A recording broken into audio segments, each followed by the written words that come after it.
every journey.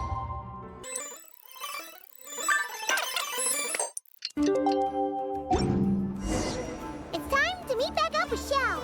Let's head to Mount Outsong.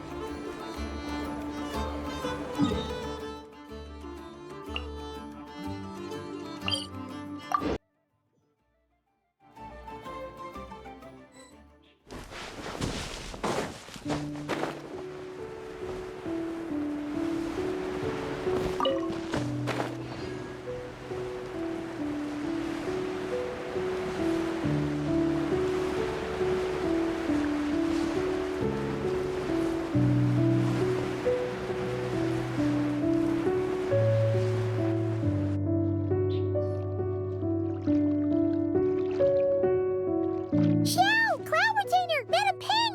We're here! Any news on Zhangli? Wait, are we missing 2 Adepti? Well, Shen Yun banned Mountain Shaper from Mount Outsong for 3 days. Oh! Then what about Mooncarver? The scheme to plant mint in one's abode was one those 2 fools devised together?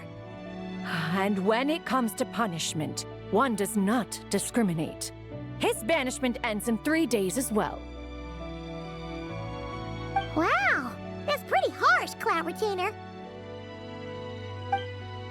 Let's get down to business.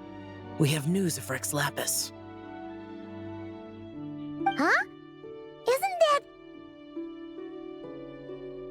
Yes, Rex Lapis's geopillar. It descended from on high this morning. He must have sent it for a reason, but it does not respond to our touch. So, what does he mean? Is he in trouble?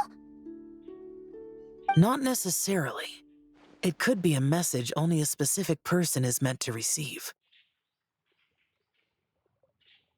Traveler, you alone spoke to Rex Lapis before he left. Oh! So he must be for the Traveler! Give it a try.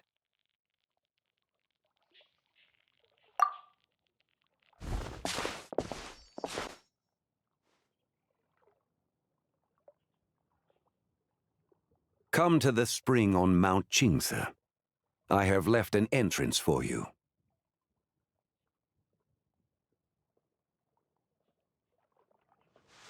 Well, Just as one surmised, it seems that Rex Lapis will not countenance our involvement in this matter. That would not surprise me in the slightest. He's always had a soft spot for the Traveler, after all. But be that as it may, we have served Rex Lapis for millennia now. In other words, I'm sure this has nothing to do with favoritism. He's probably just trying to protect us. that's right. So you mustn't let your guard down, even if Rex Lapis is by your side. Alright, let's get going! We'll try not to keep you all waiting.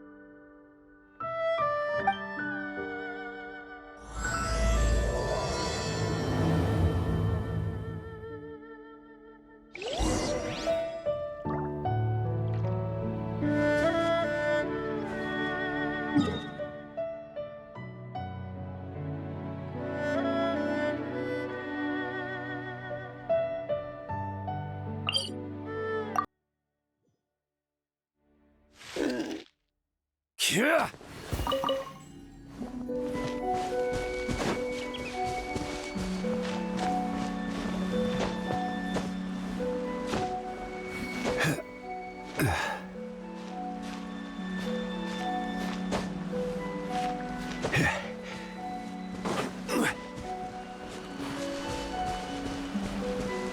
Keep your eyes peeled. He should be around here somewhere. Another test. Stabilize. That tingle?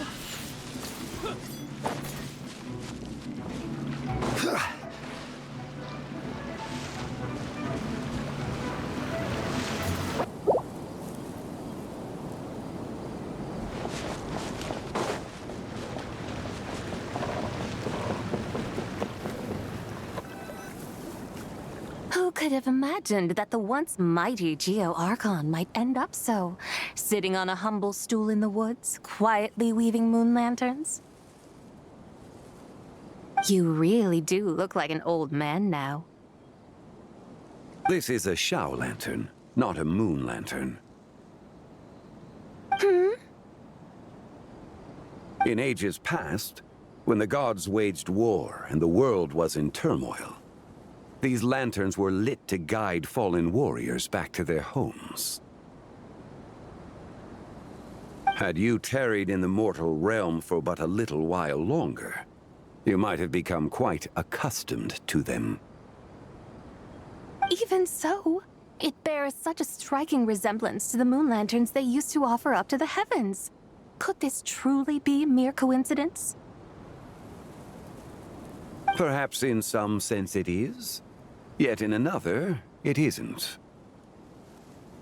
For instance, who is to say that some of Langan's magnificent jade did not become part of the very foundations upon which Liyue Harbor now stands? It is conceivable that this ritual was transmitted in such a manner too. Now, let's not let ourselves get carried away. For all its splendor, do not forget that, in the end, even Langan could not escape its heaven-sent fate. Alas, it is just a pity that the little creatures of this world may never again lift their eyes to the moon, even should misfortune befall them. But you, Geo-Lord, now that you rule this realm, why take the trouble, not to mention the risk, to visit one who bears such profound guilt as I? Are you not afraid that you might be sullied by the curse of time that was laid upon me? There is no risk to speak of. At least, not in comparison to that which you took when you defied the heavens all that time ago. As I have stated, time and again, it was not I who defied the heavens. Geo-Lord, the ancient affairs of Langan have nothing to do with me, for I am but one of her deadly selves, severed before her demise. My name is not Zibai, but Zichao. Surely you did not take us for one and the same, solely on the basis that we may all assume the form of white horses? Sorry to break it to you, but you seem to have found yourself the wrong white horse. Anyway, do tell me, what urgent matter brings you here? Very well, then. I have come to ask for Zibai's shade. Oh? So, the Geo-Lord has set his sights upon Zibai's human soul. And what is it that you intend to do with it? The world outside is changing. With the new moon's birth, the confines of the shadow moon are gradually disintegrating. In other words, the heavenly soul is set to return. Consequently, strange phenomena have manifested within Langan's former domain, leading to the earthly soul's reappearance as well. The last of the trio, the human soul, is in your possession. Most intriguing. My intention is to gather all three together, so that an old friend may finally make her return. I must admit, it seems that some remarkable affairs are coming to pass in the outside world. Yet there is one thing you seem to have overlooked, Lord of Geo. Back in the day, it was you that freed me from that painting. And afterwards, I took up arms in your name. Together we first subdued Chenyu Vale, then brought peace to Mount Qingse. It was for this cause that the contract between us was made. But now that the debt has been repaid, what cause have you to expect my aid? Zibai and I have long been friends. Given not only that you were manifested from a corrupt desire within her divine form, but that you also possess a fragment of her soul. How can you purport to be the wrong white horse? I think you'll find that we are now as separate and distinct as any two beings ever were. What once shone with radiant purity has long become dust. What you see is no longer what it was. Oh, great Lord of Geo. Should this still be unclear to you, I bid you take your leave. It seems that the fault lies in my own lack of consideration. As you wish. I shall let this matter rest. Wait! One moment, if you will. Should this not be your opportunity to propose a new contract? The part where you make me an offer I simply couldn't refuse? Even those puny mortals know how to haggle when striking their bargains. Should you, the famed god of contracts, not likewise strive for success through negotiation? Come now, enough with the posturing. It's time to name your price. Very well. I had, in truth, prepared a new contract for your consideration. I knew you would not come before me unprepared. Yet, you should know that I want for nothing, for I live in the mountains, carefree and untroubled. Occasionally, I even find sport in teasing the mortals who stumble into my presence. Then why persist in telling them those ancient stories? I speak of what transpired before the sky collapsed and the earth sank into itself. That is merely my way of passing the time. And what of it? Would any believe, much less remember, the ramblings of a mountain hermit? Those tales have long since spread throughout the mortal realm. Who? Should my words prove insufficient, I invite you to see the world for yourself. To this end, I have found you a pair of trusty guides. The lantern rite is presently underway in Li Yué, and should prove quite intriguing for you. So this, then, is the contract you have prepared for me?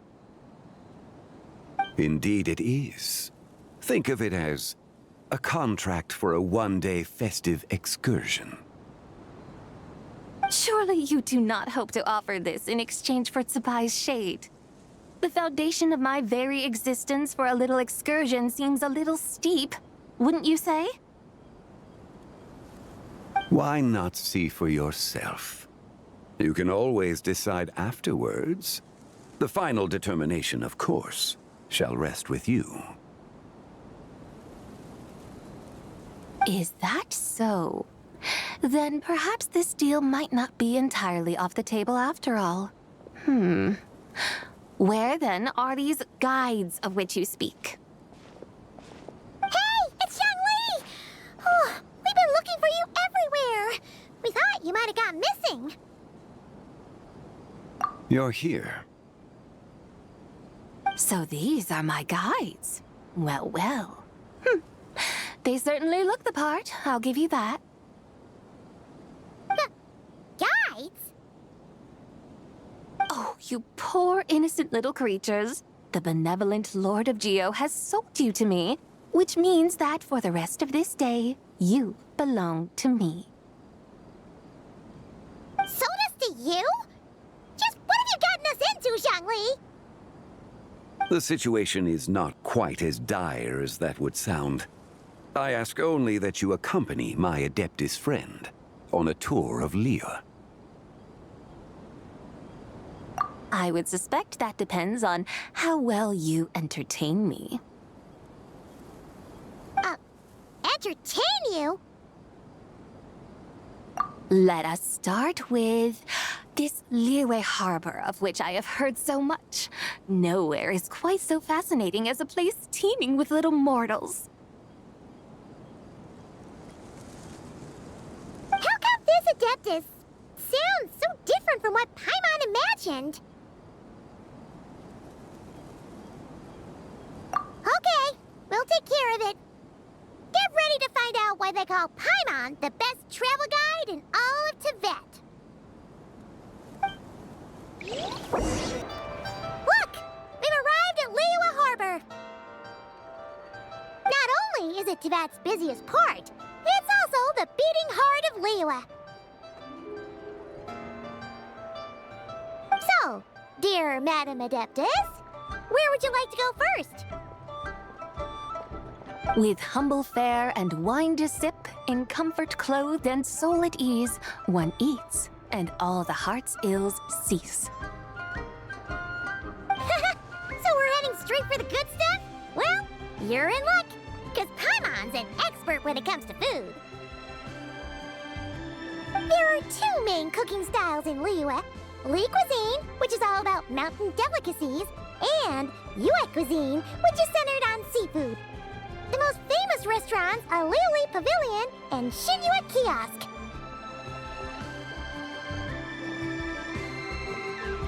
Oh, now Paimon's starting to drool. Yes, our only option is to go try them both. 2 meals back to back. Both sound like excellent options to me. Are these the kind of establishments that most people might visit on a regular basis? Not exactly. Both Li cuisine and Yue cuisine are known for their pricey ingredients. Definitely not what you'd call the budget options. But don't you worry about that. Just think of it as Zhang Li's little treat. Come on! Aren't you supposed to be pals with Hu Tao? I'm unsure we can afford to spend a little more of her mora at least. Hey! All Paimon wants is to provide our Adeptus with the best possible experience here. Don't you want that too?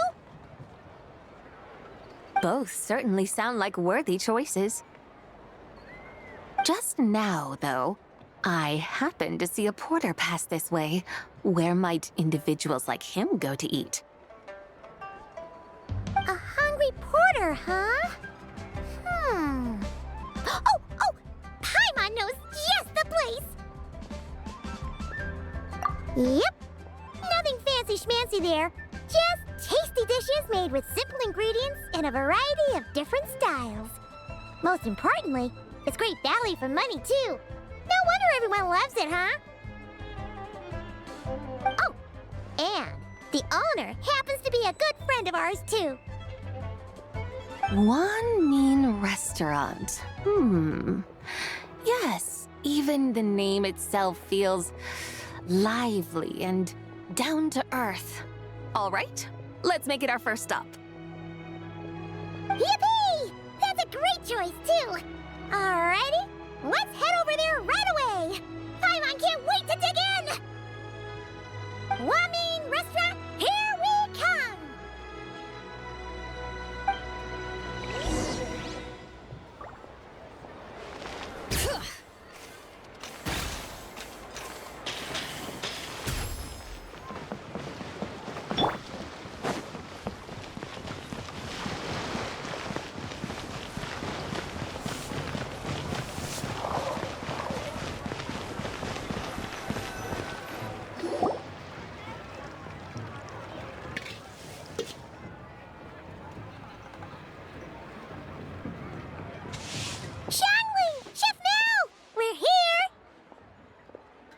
Oh, hello there. What a surprise to see you two. Welcome, welcome. Hey there, Traveler and Paimon. We're a little busy today, so grab a table while you still can. But I don't think I've met this lady before. Is she a new friend? You could say that. Oh, I see. Well, hey there. A friend of the Traveler's a friend of mine, too. Don't worry, we'll take good care of you. Just order whatever you want, it's on the house. By the way, I'm Xiangling.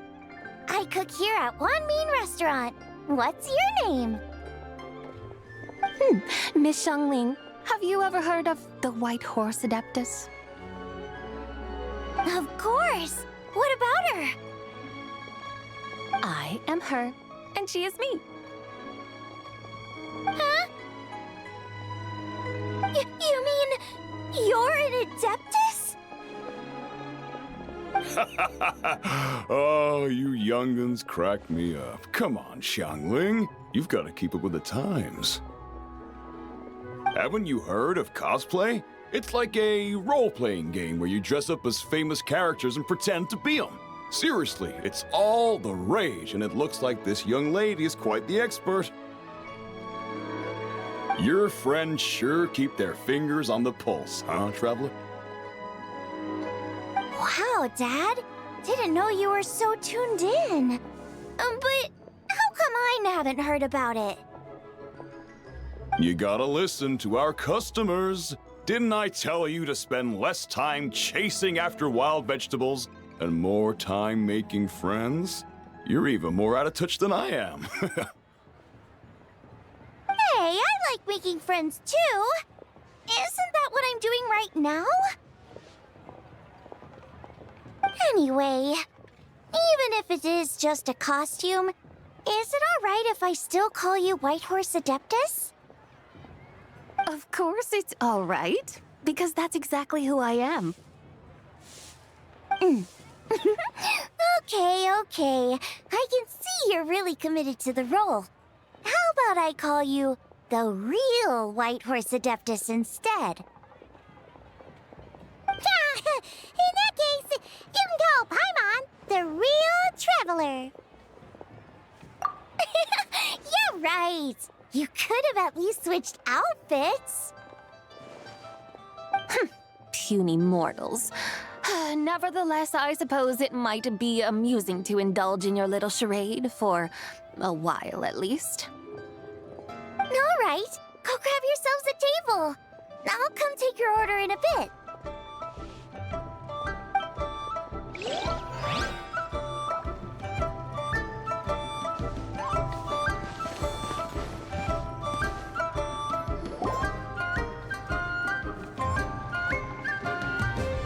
Hello. May I ask if Miss Xiangling and Chef Mao are here? Yeah, they're just over there. Wait a sec. Aren't you? So, what would you like to...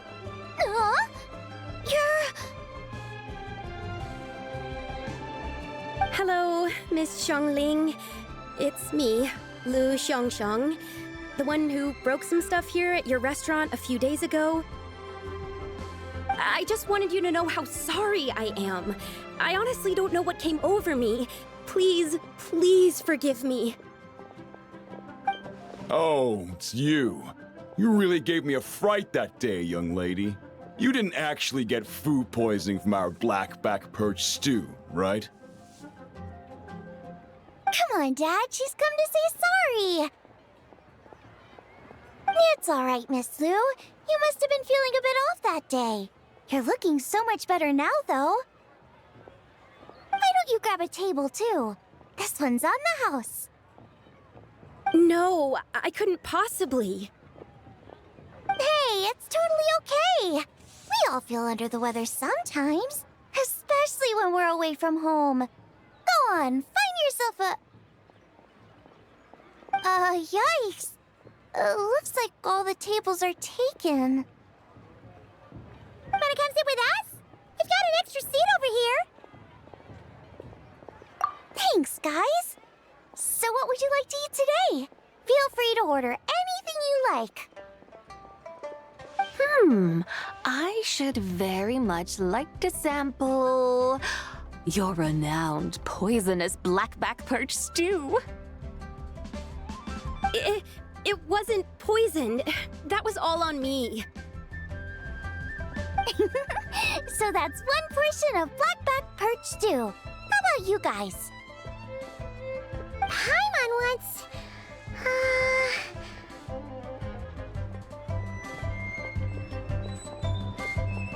Sure thing! Looks like Paimon's having trouble making up her mind. Anyway, I guarantee you'll love it. Let me think.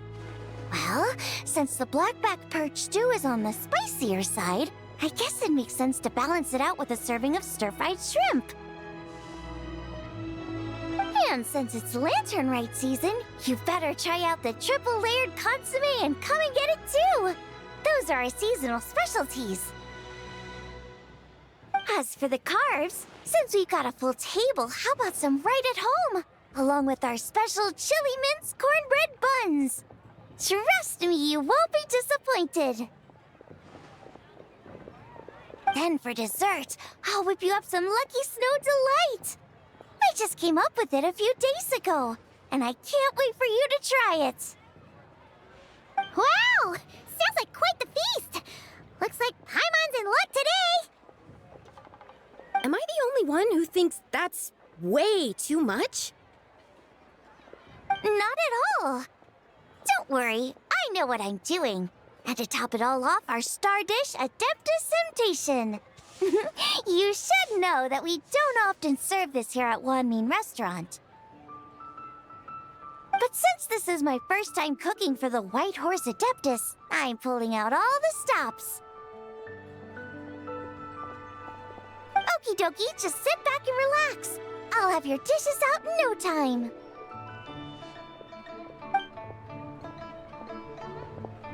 Hold on. Did I just hear Miss Xiangling mention the White Horse Adeptus? You did indeed. And you're looking right at her. That's a joke, by the way. She's cosplaying. Oh, I see. Phew, almost believed you there for a moment. Tell me, little one, what business might you have with the White Horse Adeptus? It's a long story. Basically, a while back, I took part in an archaeological dig over at the chasm. While we were there, we discovered a number of relics. Our findings show that they date back to the era of Long Gone, an ancient nation whose people are said to have been the ancestors of some of the modern-day inhabitants of Chenyu Vale. And why might such matters concern the White Horse Adeptus? Because some of those relics not only seem to contain textual references to her, but even depictions of what she looked like. There have long been legends claiming that the White Horse Adeptus was a deity of that era, but there are plenty of other theories out there too. If I could just locate some more detailed records, I'm sure we'd be able to find out so much more. So you're into history? Well, to tell you the truth, I actually joined the archaeological team by sheer accident. But once I'd started down this path, I knew that I wanted to make something of myself. Recently, though, things seem to have taken a turn for the worse. Still can't believe I caused such a mess and even ended up hurting someone. Oh, so you're considering becoming a martial artist now instead? No, I mean, they weren't seriously hurt. It was just a few scratches, and they let it go after my mother compensated them.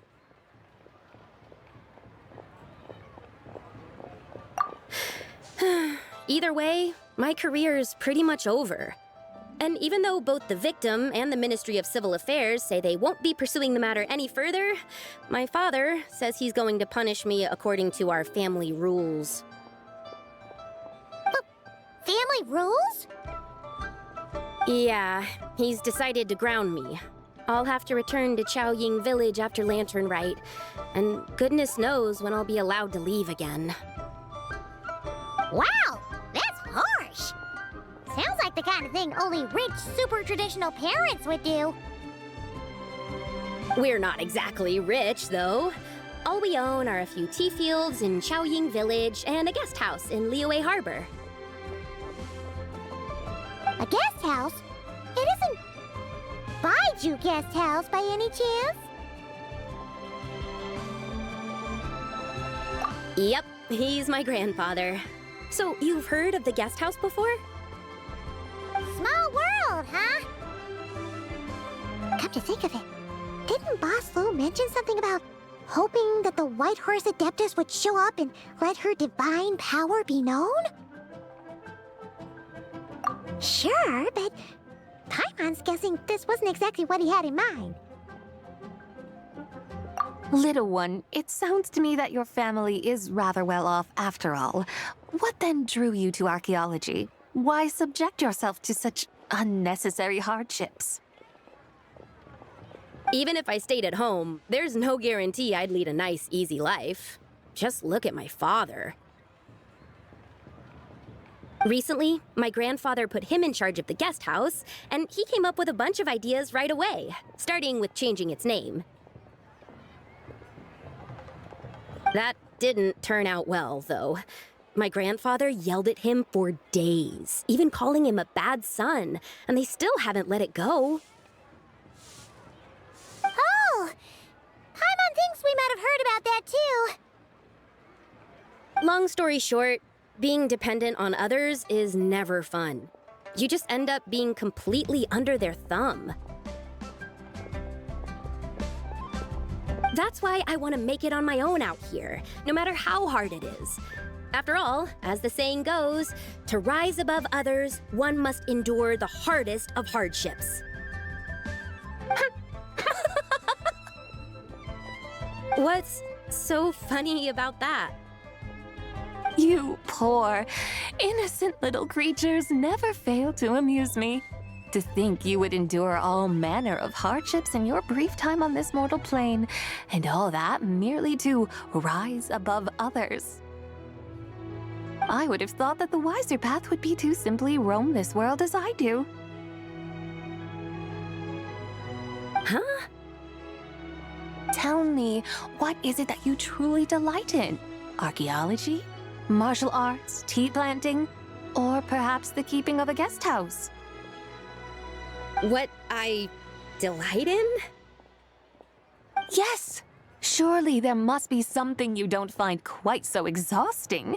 Whatever delights you should not feel like a burden. But do things like that really exist?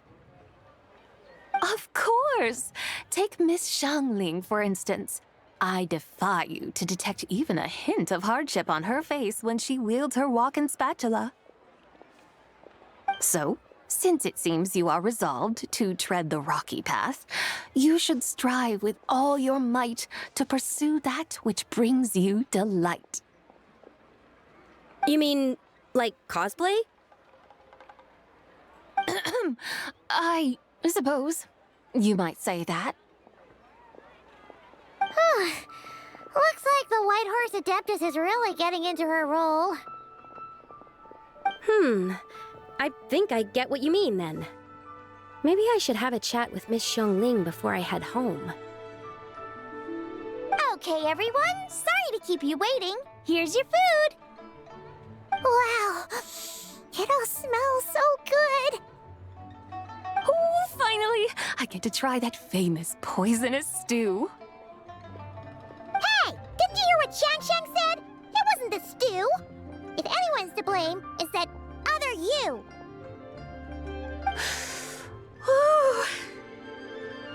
What's up?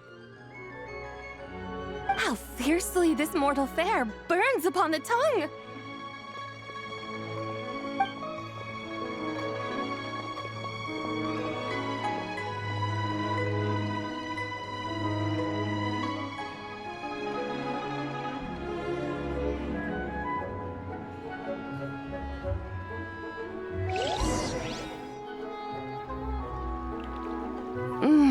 Most satisfying as poisonous stews go. So, where to now? Time, I think, to seek out some diversion? Oh, there's plenty of entertainment options in Li Yué. Paimon will tell you that. The locals like to drink tea, walk their pets, play chess, watch operas, attend storytelling performances. Storytelling performances? You know, like listening to people telling stories. They're usually probably based on old Liyue legends, just like their operas. Stuff like the Divine Damsel of Devastation, Through the Eyes of a Dragon, or the Sanctification of Tao Do. What about the story of the bright moon that sits in the sky above us? Paimon doesn't think she's heard that one. Still, the moon does come up quite a lot. It's even in the name itself. The Yue in Liyue actually means moon. Since we're on the subject, you like telling stories yourself, right? Why don't we go check it out? In that case, I'll have to trouble the two of you to lead the way. Awesome! Let's go! Third round knockout, here we come! Cheap and tasty chop suey! Liyue's really got a lot going.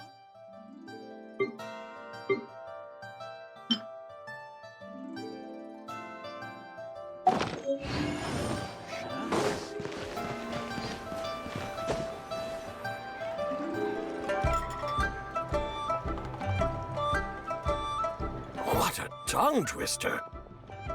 I'd have made a complete fool of myself if I tried to say it on stage without practicing it first. Call yourself Iron Tongue, Tien. Wobbly Tongue, Tien, more like. I used to have that problem a lot. But if you just take your time to grasp the meaning and commit it to memory, you'll be able to say it smoothly in no time. You're right, Miss Yoon. I'll give it another try. Hey, Yunjin! Fancy seeing you here! What are you two talking about? Ah, Traveler and Paimon, we meet again. And who, may I ask, is this? You may call me the White Horse Adeptus. The White Horse Adeptus? She's not really an Adeptus. I see. Well, it certainly looks like a lot of fun. Oh, funny you mention it. This type of thing is actually something I'm quite familiar with. Once, to perform Through the Eyes of a Dragon, I decided to imagine that I was Rex Lapis himself.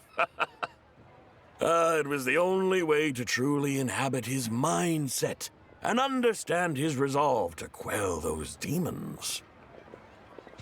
Sounds like you just wanted an excuse to feel all big and powerful. Hey, that's... You just don't understand how inspiration works. You're one to talk. Paimon's traveled all over with the Traveler, and she's seen things that would make your jaw drop.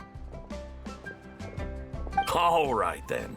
Since you claim to be so knowledgeable, why don't you prove it by reciting an ancient poem? An ancient poem? Which one? Ha! See? You mean to tell me you've never even heard of the ancient poem called An Ancient Poem? What kind of a title is that? Quit teasing, Paimon. We only just found out about that ourselves. He's talking about the writing on those ancient relics. When we first saw it, we couldn't figure out what it all meant. So in the meantime, we decided to just refer to it as an ancient poem. However, thanks to the painstaking work of the scholars who were tasked with decoding it, it seems like that's exactly what it was. Or rather, an ode offered in veneration of the moon and the White Horse Adeptus. Oh yeah! Didn't Kuching mention that before?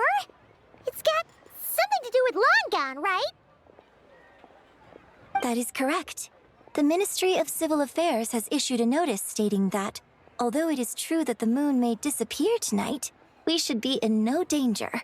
In other words, there's nothing to fear. But if you're worried, we can always take a leaf from the Book of the Ancients. By reciting this poem, I mean, and calling for the White Horse Adeptus' aid. If we do that, I'm certain she'll protect our moon and keep us safe. Seriously? Paimon has to get a look at this.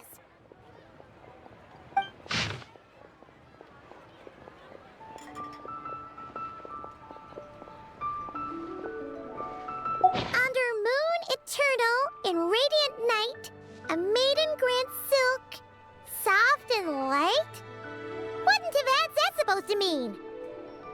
Under moon iridescent in night divine, blah blah blah, something cloth so fine. Something about fields being plowed, something else about seeds being sown from the earth. Seriously? What is this? The fields are plowed, the seeds are sown, and from the earth, life is grown.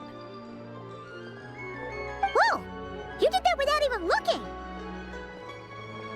Bravo! Bravo! We have an expert in our midst. Looks like this young lady really does know her role inside out. If I didn't know any better, I'd have taken her for the real deal. That's because I am the real deal. That's the spirit. This is exactly the kind of mindset I was talking about. Behold, mortals, I am none other than the indomitable Rex Lapis himself. Kneel before my godly splendor. Believe me, young lady, I know exactly why you do it. Back in the day, I was just like you. I must say you are rather amusing as mortals go. Miss Whitehorse Adeptus, it is a great pleasure to make your acquaintance today. I have some questions regarding the poem, and I was wondering, perhaps, if you might be able to shed some light on it? You want me to explain the full meaning of its verses? Your guidance would be much appreciated. Fascinating. Tell me, do all the people of Li Yué still express such reverence for the ancient ways? Well, it's true that we hold a deep fondness for our history, but it is hardly our only pursuit. One of my good friends, for instance, is even more devoted to the modern Fontanian art of rock and roll. Exactly! And don't forget, great practitioners of the role-playing arts walk among us too. People like me and you, young lady. Yes. So rather than placing too much emphasis on our reverence for the ancient ways, it might be better to say that here in Li Yué, 100 passions bloom, each with a voice of its own. I see. Then, I suppose it wouldn't do any harm for me to enlighten you. In truth, it is but a simple poem of blessings. Its meaning is this. As the eternal moon rises in the night sky, a maiden adorned with lustrous jade descends upon the earth. She blesses the kudzu vines and mulberry leaves so that they may be used to make coarse cloth that is nevertheless soft, light, and comfortable to wear. As the iridescent moon rises in the night sky, a maiden adorned with lustrous jade descends upon the earth. She blesses the kudzu vines and hemp so that they may be used to make fine, luxurious cloth. As the frost moon rises in the night sky, a maiden adorned with lustrous jade descends upon the earth. She blesses the mugwort and artemisia so that they may be perfect for divination. So she really did come down from the moon? She shows the people how to use the plow and spade to purge the land of weeds, till the soil, and heap up the earth to make it fertile. Then with the hoe, she teaches them to sow their grain, bestowing the promise of life upon every seed. She blesses the millet and the beans, ensuring that their stalks and vines stretch forth without end. She graces the wheat and the rice, so that their heavy heads are filled with plump, glistening grain. Sounds like she's a real pro at all this farming stuff. The fruits of the field are harvested and brewed into sacred wine for honored guests. This we reverently present to the Divine Maiden, with every ceremonial step flawlessly observed, so that she may witness the depth of our piety and respect. Oh, Divine Maiden, how can your graceful presence in the sky not seem like that of a fairy descending from the heavens? Oh, Divine Maiden, how does your pure and radiant form not resemble the guardian spirit of our land? I send my heart's desire, ascending to the heavens, beseeching you to grant us good fortune and blessings in the coming year. Huh? So, that's what it's supposed to mean? I find myself speechless. Moved beyond the power of words to convey. Oh, young lady, you have shown me the heights to which a true role player might aspire. A truly remarkable performance. I did not anticipate that anyone could unravel this poem with such depth and clarity, and so soon after the Ministry of Civil Affairs notice, too. I'd even begun to consider myself somewhat versed in the matter, but as they say, there's always someone more knowledgeable out there. Allow me to extend my thanks to you, Miss Whitehorse Adeptus. You are far too humble, young one. I must confess, it is I who have been surprised, not only by you, but also by this Liyue harbor of the present day. Ah, so you're not from Li Yué. And what, may I ask, has surprised you about it? Oh, it's nothing really. Just some old memories scattered here and there. Very well, my guides. I suppose it is time we set forth on the next part of our excursion. I'd like to go see that wharf now. What say the two of you? No problem! We'll take you wherever you want. Oh, leaving so soon? Before you go, allow me to introduce myself. I am Yunjin, director of the Yunhan Opera Troupe. May I ask your name in return? My own name is scarcely worth mentioning, but since you asked, perhaps I'll tell you the title of that poem instead. Huh? So, it isn't actually called an ancient poem? Of course not. Its real title is Odes of Long Zabai. Odes of Long Zabai. All right then, until we meet again.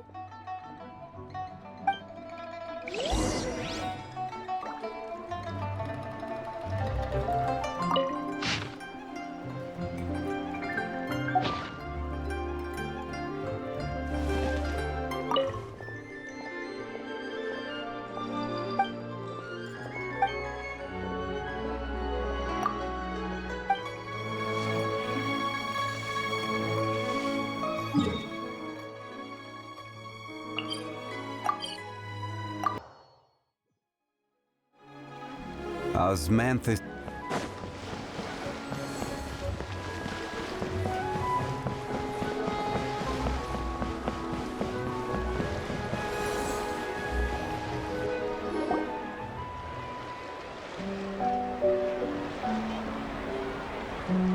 Hey, Ganyu! I almost forgot to mention. On my recent trip to Nodcry, I came across something really fascinating in the Frost Moon Scion's library. I found records in their collection of another divine envoy living on the moon. A divine envoy on the moon? You don't think it could have been referring to the White Horse Adeptus too, do you? No way to say for sure. Still, the similarities between our legends are intriguing, to say the least. Isn't it amazing? Especially when you consider how far apart we are. It truly is. We might live in different lands, but when we look up at the night sky, we all see the same moon and stars. Right? It's like we're all bound together, no matter where we are. When you think of it like that, it's almost as if our friends from other nations will be right here celebrating with us. Isn't that a wonderful thought? No wonder you were so excited to go see the giant lantern when you first got back. Sounds like you're a real fan of the White Horse Adeptus, huh? I guess you could say that. Just a pity she's so elusive. Even Granny's never met her, you know? Maybe she really is just a legend after all. Hey, Yanfei and Ganyu! Trust Paimon. The White Horse Adeptus is as real can be. Huh? Oh, look! It's the Traveler and Paimon! Feels like I haven't seen you two in, like, forever. Happy Lantern Rite. It's so good to see you again. Hey, you two. Happy Lantern Rite. Did I hear you right just now, Paimon? Does that mean you've actually seen the White Horse Adeptus? She has indeed. And now, so have you. And you are? Why, who else? The White Horse Adeptus, of course. Could you maybe start with something else next time? You're the White Horse Adeptus? That's right. Allow Paimon to introduce you to our new friend, Zichao. She's been low-key obsessed with cosplaying the White Horse Adeptus ever since we met her. I see. Well then, greetings, Miss Zichao. My name is Yanfei, and recently I've been low-key obsessed with learning everything I can about the White Horse Adeptus. I'm sure the two of you will get along like a house on fire. Oh, and by the way, I'm Ganyu. So, Miss Zichao, you must be here to see the giant lantern too, right? A horse-shaped Zhao lantern? Is that what I think it is? That's right. A lantern made to honor the White Horse Adeptus herself. Isn't it gorgeous? Huh? What are you laughing at? Both the lantern and myself. What do you mean? Oh, this lantern truly is an artistic masterpiece. But tell me this, have any of you ever seen a horse before? Come to think of it, Paimon can't remember ever actually seeing one herself. What about you, Traveler? Oh, this horse appears to be mid-trot, but it has adopted what is called a lateral gait, where the legs on one side of the body move together in unison. A rather rare sight indeed. Just now, I suddenly pictured myself, I mean, the White Horse Adeptus running the same way. The image was so absurd, I could barely contain my mirth. Oh, really? I never knew that. You learn something every day, huh? Oh, come on! It's basically a giant piece of fan art! Who cares if it's different than the original? I was merely laughing at my own ignorance.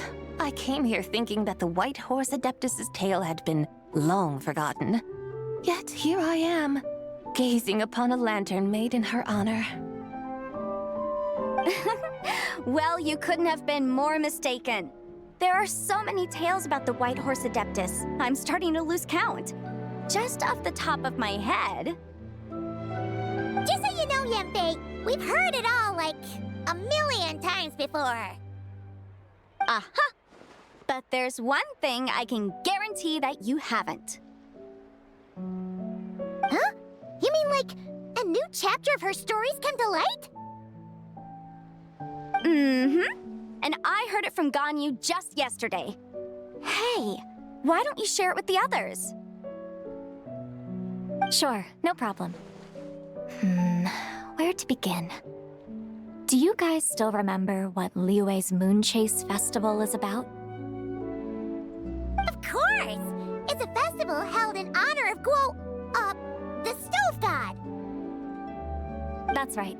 But it took a really long time for the Stove God Festival to become what it is today. In its earliest form, it was actually an adeptal ritual known as the Moon Chase Rite.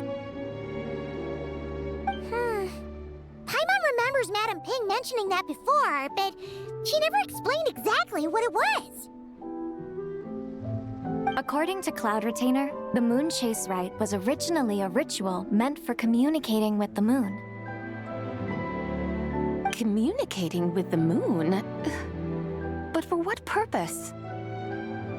At first, Cloud Retainer wasn't entirely sure either, as it was always Rex Lapis who performed the ritual. Whoa! Rex Lapis did it himself? Must have been a really important ritual. That's right. Unfortunately, despite numerous attempts, they never actually received any response from the moon, which is why they eventually stopped performing it. But then, just yesterday, Keqing took a picture of the moon being obscured by a dark hole to Cloud Retainer and asked if it had anything to do with the Moon Chase Rite. The moment Cloud Retainer saw it, it suddenly dawned on her that the rite might have been an attempt to reach the White Horse Adeptus all along.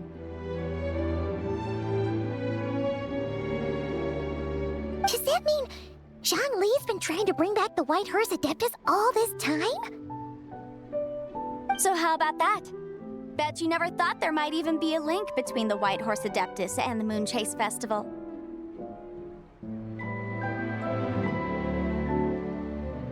If Keqing hadn't taken that picture to Cloud Retainer, we would never have known any of this. This is probably what Keqing was referring to that day when she mentioned there were some ideas she wanted to follow up on. So, Geo Archon. All this time, you've been striving to awaken her. Huh? What do you mean, awaken? Nothing. What I truly meant to say was, this new insight you've provided has been truly eye-opening. Oh, by the way, my trusty guides, I've been meaning to ask, where in Liyue Harbor might one enjoy an expansive scenic view? Huh? We're off to the next stop already? But Paimon's barely done digesting that lore bomb just now. All the more reason to find the right spot to let it sink in. Oh, so that's what you're up to. A tour of Liyue Harbor?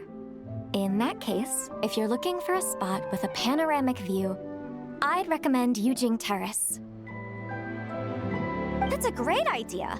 Since the terrace is on higher ground, the sea view from up there's so much better. Great!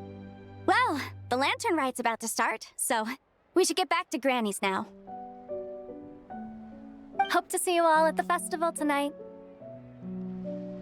Oh, you're off too? All right then. See you both soon. See you soon!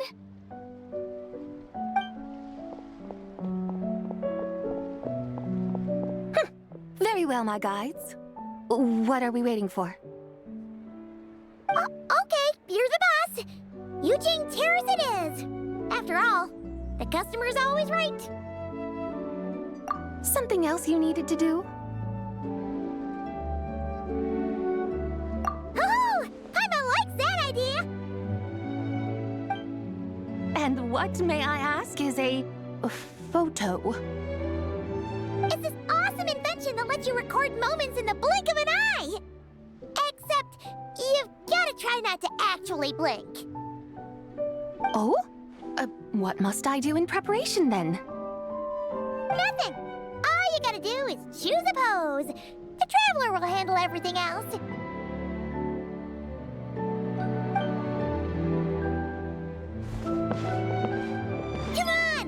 a try. Look! We got a great picture! Paimon's gonna call it The White Horse Adeptus Meets the White Horse Adeptus in Liyue Harbor. Huh. They've even discovered a way to preserve moments in time. Now I truly am curious to witness what else these mortals might accomplish. Very well. Let us proceed. Yujing Terrace lies in that direction, does it not? Hey, wait for us!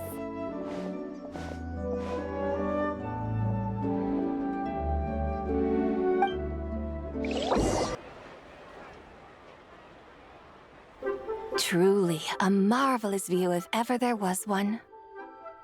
It seems the charm of this Liyue harbor is only heightened by the sun's dying light. And soon, people will start releasing their shell lanterns to mark the most important day of the year. Practically everyone will be with their friends and family, eating a big meal, chatting, and even setting off fireworks. Trust Paimon, it'll look even more amazing then. What do you say? Want to stay to see that? No need. Let us bring this weary day to a close. Weary day? You mean you didn't enjoy your tour? I had imagined you would arrange for me to witness some grand spectacle. Perhaps the descent of divine beings, the manifestation of the sacred before mortal eyes, or the appearance of a selfless hero come to aid the helpless and downtrodden. Or, should that not come to pass, then at the very least, spend a little more coin. For that, it seems, is how one finds true enjoyment. Alas, but there was none of these. Instead, we merely filled our bellies, listened to tales, and gazed upon a crude imitation of my likeness. And now the sun begins its descent. What a day of quiet tedium. Well, we're so sorry. If we'd known that was what you wanted, we'd have done it all differently. It's all that Zhang Li's fault for not making the customer's requirements clear. Well, it's too late now. Do you still believe I would part with that soul fragment, now so intertwined with my very being? But... I knew you were the more astute of the pair. Huh? You were just trying to scare Paimon? It seems the realm of the Geo-Archon has a way of making one more stony-faced.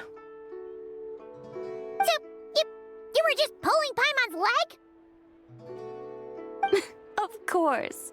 I was merely engaging in a little banter with the two of you. Long ago, I shared tales with various mortals who chanced upon my mountain abode. Never did I imagine that those stories would endure. It seems I greatly underestimated them. Perhaps, as your Geolord said, a few pieces of ancient Langan's magnificent jade have truly become part of the very foundation of this land. So, you've decided to help us? Again, that goes without saying. I made up my mind some time ago now. When I beheld a rather intriguing scene as I set foot in this city. I saw porters passing through the alleys, setting down heavy wooden crates from their weary shoulders. Peddlers pushing carts as the kites and lanterns upon them rustled gently in the breeze. I saw cooks cooking, actors acting, scholars reading, soldiers marching, children playing, elders resting, officials officiating, and the common folk absorbed in this or that, reveling in the simple joys of life. Some, it seems, have already found that which stirs their hearts, while others continue to fret, troubled by uncertain futures. Yet, in this gentle and serene order, each holds fast to their anticipation, not only for the celebrations to come, but also for the first light of the morrow. Scenes I once yearned to behold now unfold before me, no longer in Langan, but in Liyue Harbor, thousands of years on. How wondrous is this mortal realm! Thank you, Whitehorse Adeptus! Thank you so much! Adeptus, Adepti, perhaps the singular art in which we are truly proficient is that of sequestering ourselves within the high mountains. But once we leave our mountain refuge, we find ourselves drawn back to mortal ways all the same. So, it is I who should offer my thanks to the two of you. Traveler, Paimon, you have made this day more delightful than any I've known in a long, long time. Come now, and take what it is you need. You mean, like, right now? But don't you think we should wait for Zhangli? That won't be necessary. All things shall meet again in their time, for the waters know no rest, and the flowers their appointed season. One need not fear that life is but a journey of goodbyes.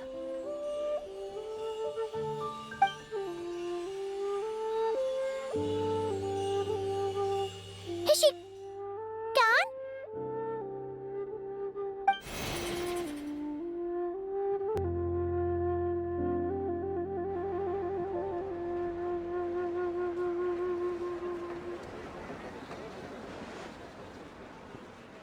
Yes, she's gone.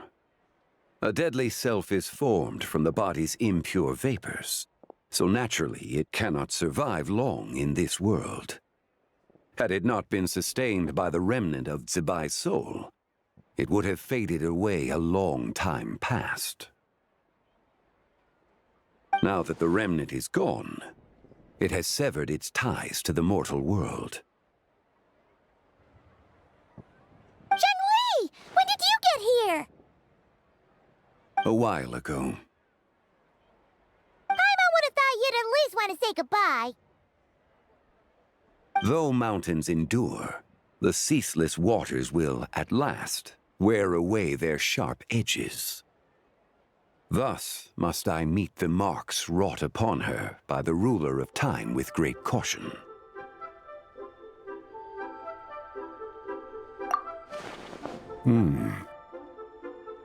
It may be goodbye for now, but someday we will meet again. Really? And when might that be? Who can say for sure? Years and years from now, perhaps. Or maybe tonight, at the Lantern Rite. Are you saying that if the Whitehorse Adeptus were to be resurrected, she'd still have the memories of the three deadly selves? That she'd still remember us? We will find out soon enough.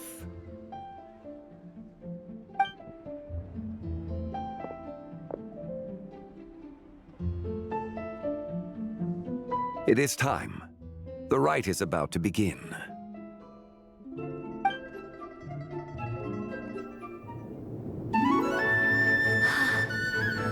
The rite is about to begin. Is the moon really gonna disappear? Got your lanterns ready, everyone? All set. Might be about time to put eyes to the sky. Wouldn't you say, Tianchuan? Look!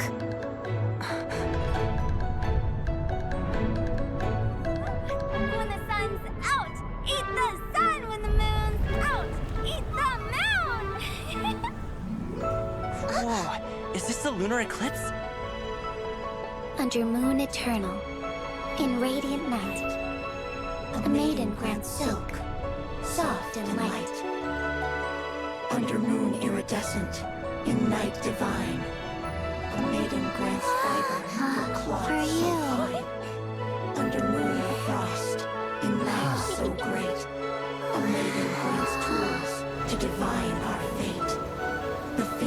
cloud, the seeds are sown, and from the earth, life is grown. The seedlings stretch, the crops do rise, and all unfolds before our eyes. Fruits are gathered, sweet wine is poured. These gifts we offer to our Lord. Pure is heaven, so fair and bright. She shines as light in this dark night.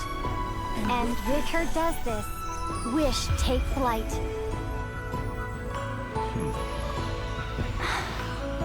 Devoted soul, scattered and unbound. Let this lantern guide you home. By its light be found.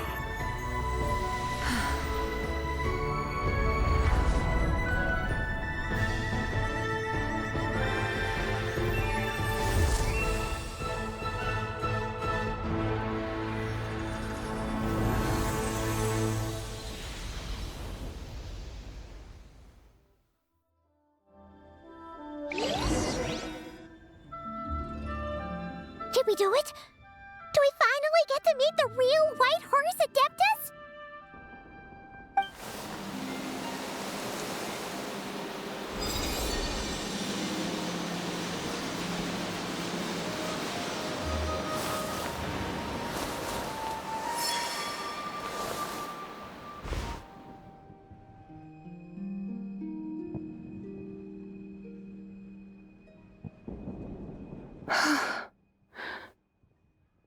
This place. Where am I? A familiar land, now known by the name of Liu. Liu? The peaks adorn the clouded moon. Then, who might you be? Oh no! She seems to have lost all her memories after all. And those countless lights in the sky, what are they? These lights, each like a dwelling in glad accord, usher in this day of joyous rebirth. And whose rebirth might that be? That of my old friend, Zibai. Zibai? Yeah, that's you! Don't you remember anything at all? That's... me? Oh, yes. The envoy of the Lunar Palace. My name is Zibai, indeed. Then you must be... the Lord of Geo, Heaven's Star. Many years have passed since we last saw one another. Zibai, my friend. Welcome home. Home? But why does this place, this Liu, feel at once so strange and yet so familiar? Who you are? Who are you? Ah, yes, I remember now. You are that treasure-hunting damsel, the one stricken by the poisonous fish stew. How goes your quest for treasure? You must have achieved both fame and fortune by now, I trust. Hey, you've got it all wrong! You're talking about Lu Shanxiang. And how many times do we have to tell you? She wasn't poisoned! Sheesh! But I could have sworn... Oh, that's right. You're that impudent blonde youngster who kept meddling in my affairs. And to think you even had the audacity to presume yourselves worthy of being... What was it again? Ah, yes, of being my guides. How very wonderful to see you again, my most faithful and beloved guides. I trust all has been well in my absence? Well, she finally got it right. that sudden mood swing felt even weirder. It's like her head's packed full of slimes. It is possible that her cells have not yet settled. After all, they've only just been brought back together. It may be some time before she fully recovers. Huh? You mean, kinda like she's still half asleep? That I cannot say for certain. Perhaps a few days, perhaps a few years. A few years? Mortal years are but a poor measure when divine beings tread the realm of dreams. Well, if you say so. Anyway, at least she's whole again, right? That already seems like a pretty good outcome to Paimon. Yes, there is little cause for worry. We need only wait and let time take its course. Say, what are those little creatures over there up to? Celebrating Lantern Rite, of course. And those lights up in the sky? Those are all Shao lanterns.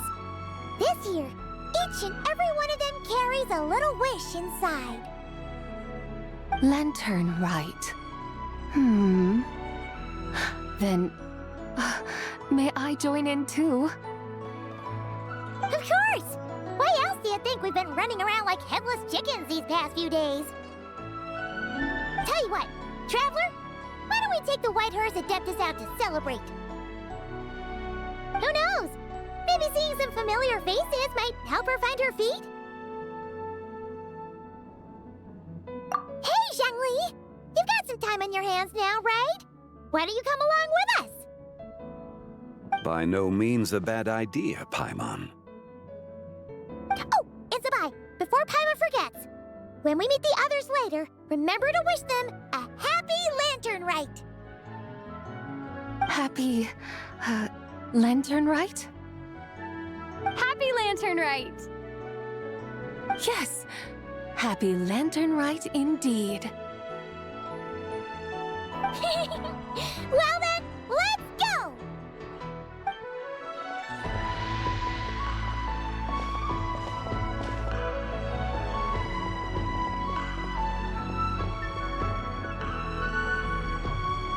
Lantern Rite. A night of joy, reunion, and moonlit blessings for all.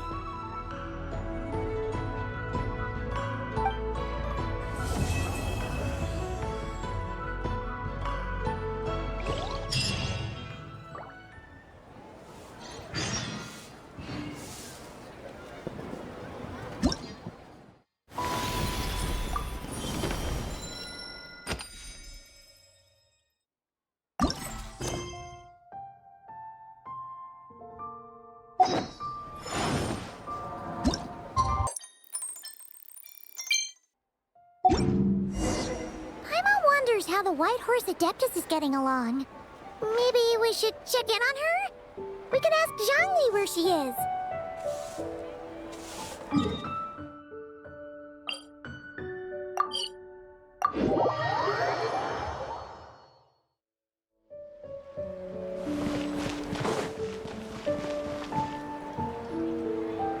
Oh, looks like Zhongli hasn't stopped by for tea today.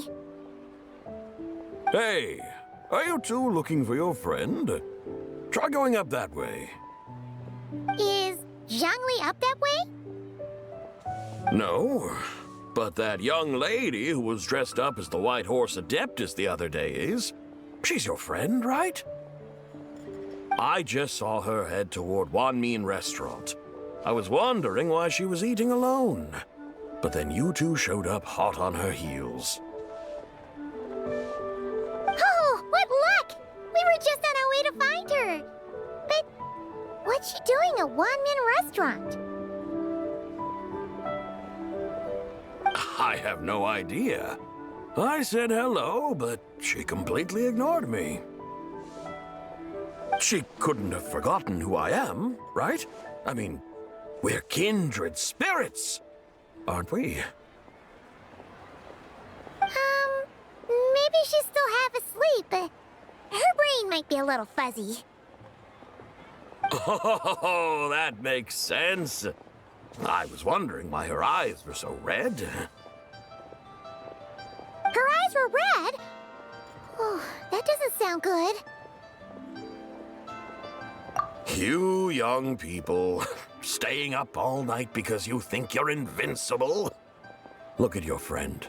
Missing out on sleep so she can pretend to be the White Horse Adeptus. That's where that leaves you, you know. A word to your friend from someone who's older and wiser. She really needs some rest. Paimon wouldn't be so certain about the older and wiser part. Yeah, what was that? Hurry along, then. Oh, and don't forget to come back and check out my Rex Lapis cosplay when you're done.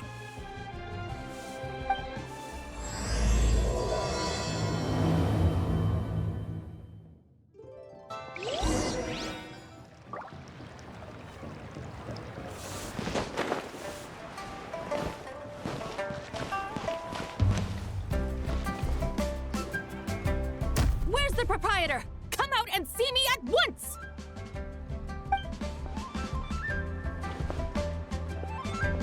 Xiangling and Chef Mao aren't here right now.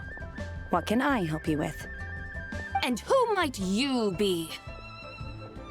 My name is Shenhe. I work here at Wanmin Restaurant. Shenhe. Shenhe. Are you that crane adeptus who loves planting mint? It's been a few days. Have you improved your gardening skills? Did you manage to cover the slopes with mint? Mint? I don't know anything about mint. But I am familiar with Qingshen and glaze lilies. Ha!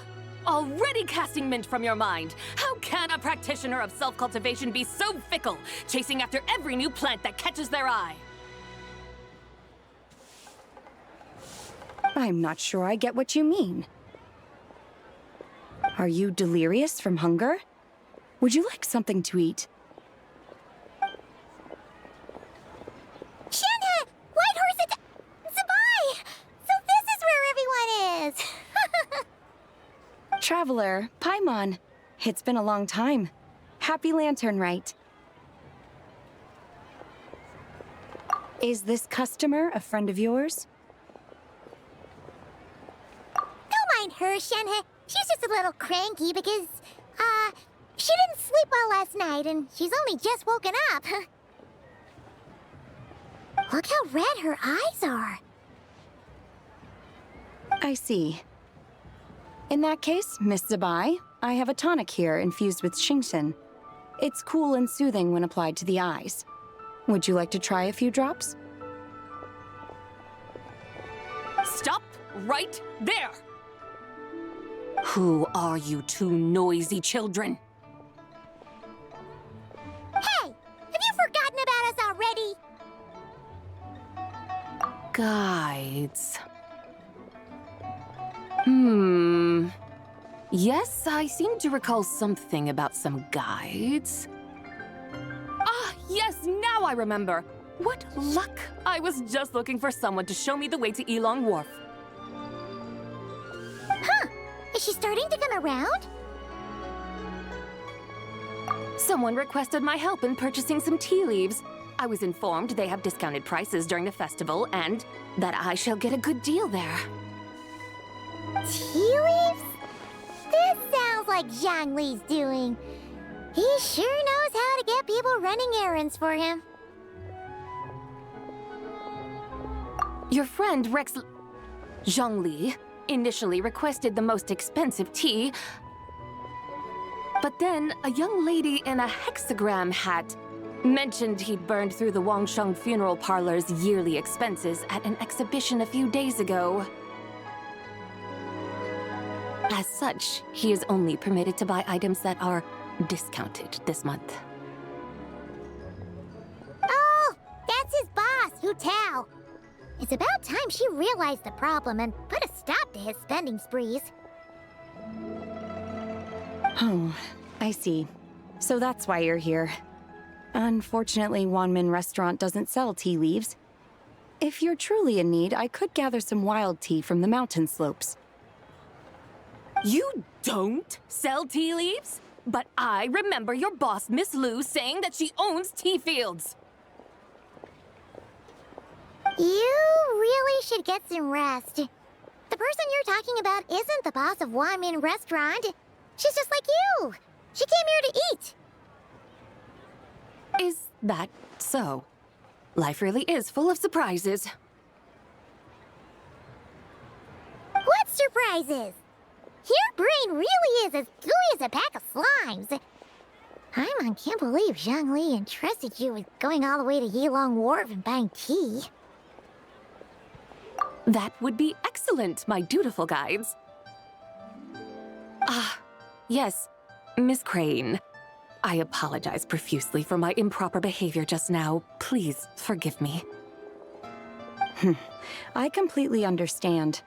Master often says that the human body is like a mechanism in need of regular maintenance. When a person cannot rest at night, they are sure to become irritable and on edge. Miss Crane, you appear reasoned and compassionate on the surface, yet I sense dark forces churning within your spiritual core. Those red ropes you wear are what bind them, am I correct? Oh. You can sense that? Indeed. I also sense that with your strength, you might try undoing one or two of those bonds when training. Tai Shen has ropes? Wouldn't that be risky? Though the use of red ropes to bind the soul is a wondrous technique, practitioners must eventually learn to break free from external aids and look within themselves for restraint. Master has told me similar things, but I am not ready yet. Your self-cultivation has progressed far enough. Then I will seek further guidance from my master. If you still have doubts, you can find me at the Baiju Guest House. I'll be taking up residence there for a while. For now, my dutiful guides, let us be off.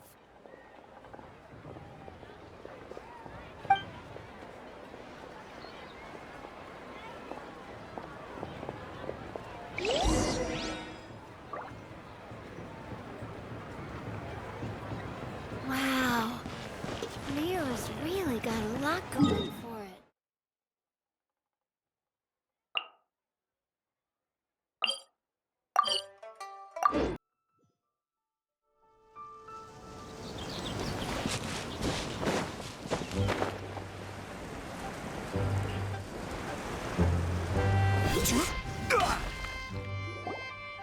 Aren't we going to Yilong Wharf? How do we end up on this mountain? Is that small town over there not Yilong Wharf? I sense a familiar scent wafting through the air. You're right! Except for the smell part. Paimon doesn't smell anything. That is because this scent is the essence of jade, which can nourish the spirit. Oh, yeah! Chenyu Vale does have a lot of jade, but Paimon didn't think jade smelled like, anything. Naturally, this has reminded me of something. And what's that? A few simple tricks for mastering one's power.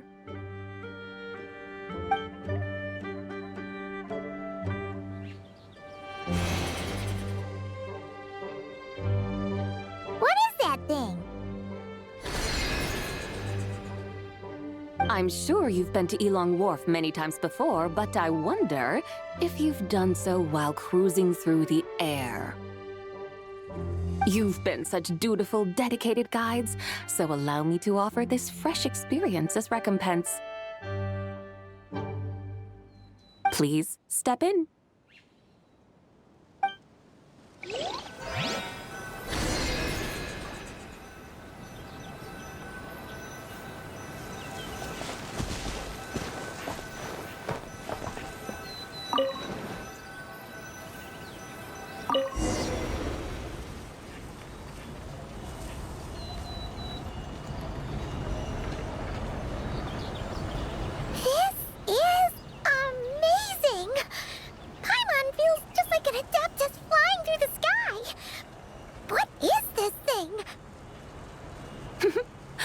recreated it from my memories of the chariot of the Lunar Palace.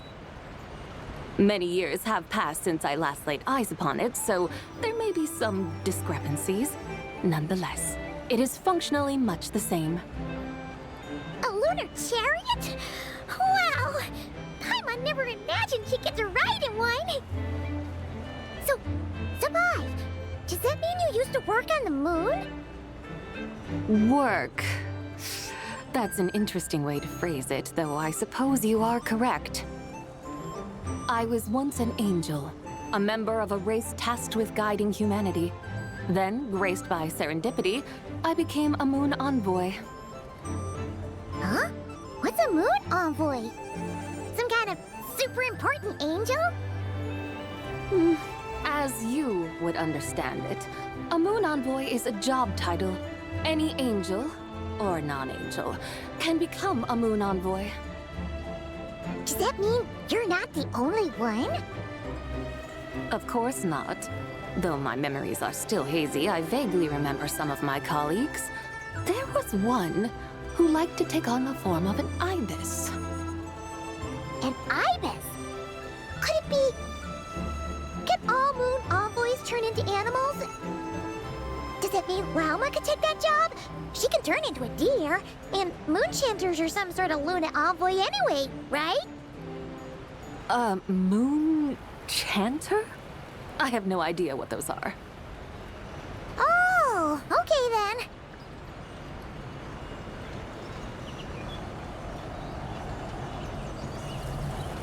Look! Paimon thinks she saw a tea vendor over there! Very well. Let's take a look.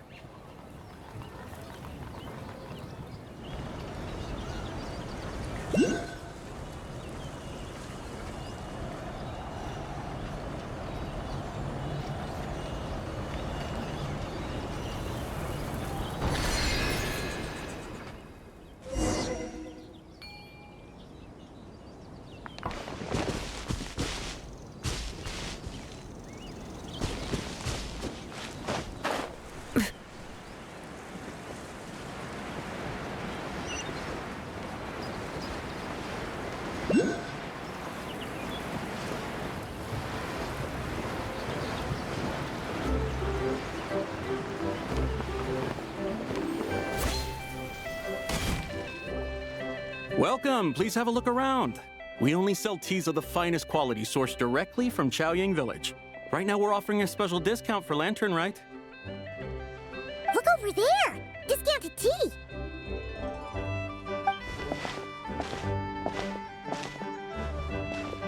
Dear customers, are you looking to purchase some tea leaves? I can see from your bearing that you are no ordinary customers. My humble shop has some exquisite teas that should satisfy your more refined tastes. We're not here for quality. We're looking for a discount. A discount? Well, that's a coincidence. Our Sunglaw tea is on sale right now. A special festive offer. Something about the name of that tea sounds familiar to Paimon. Buy 3 boxes of Sunglaw tea during the festival to get 10% off. Buy 4, get 20% off. Buy 10, but...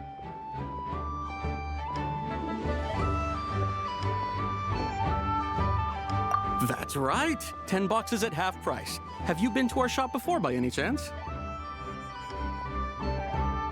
Oh, Paimon's definitely heard this spiel before.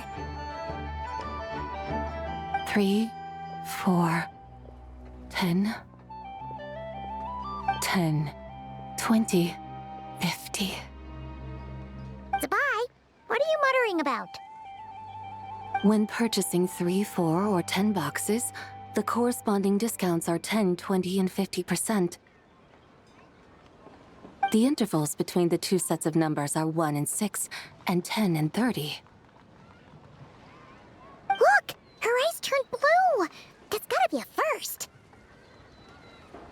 If the differences between intervals remain equal, the interval after 6 should be 6 plus the difference between 6 and 1, which is 11.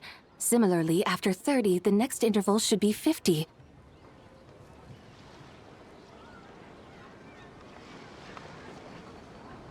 Therefore, extrapolating upward, the next two numbers in each set should be 21 and 100. You're making Paimon's head spin! Those numbers, what do they mean? They mean that if we buy 21 boxes of Songlot tea, we should get a 100% discount! 100% discount? You mean we'll get them for free? Oh, there was a pattern to the discounts. Is that right? The pattern we speak of is mathematics, little one. A pattern that is always right. That's amazing! You're a shopping genius, Sabai. Oh, wait.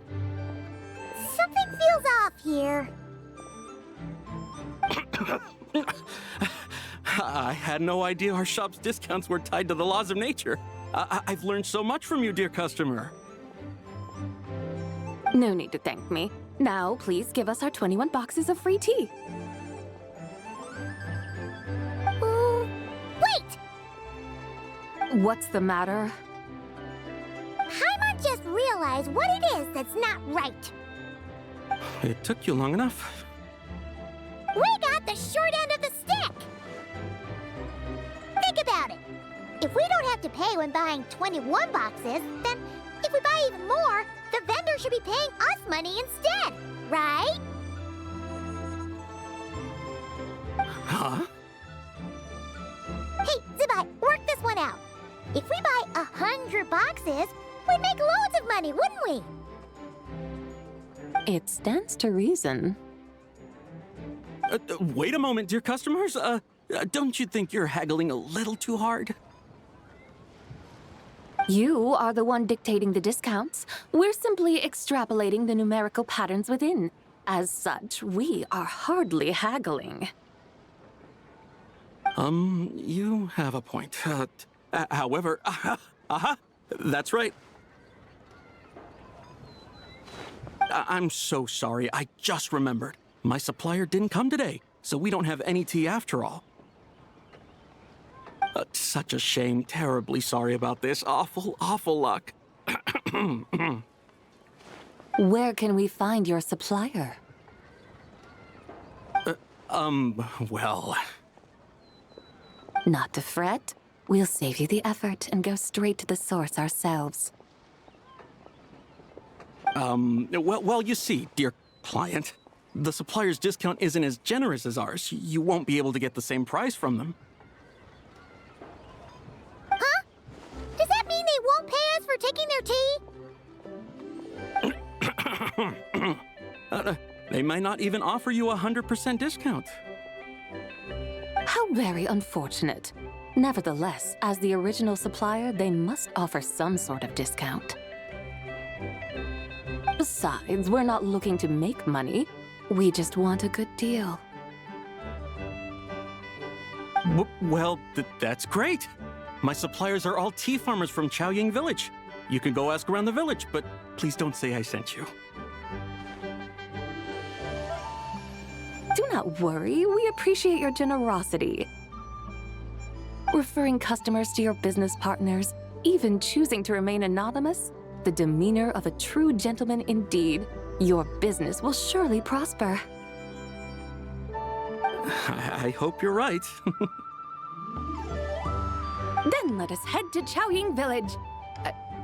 Do you know the way, my guides? Of course! Just follow us!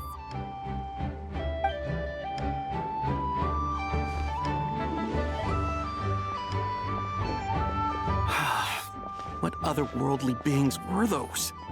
Thank the heavens I managed to send them on their way. I should hurry home and pray to the White Horse Adeptus. May she bless me such that I never encounter such customers again.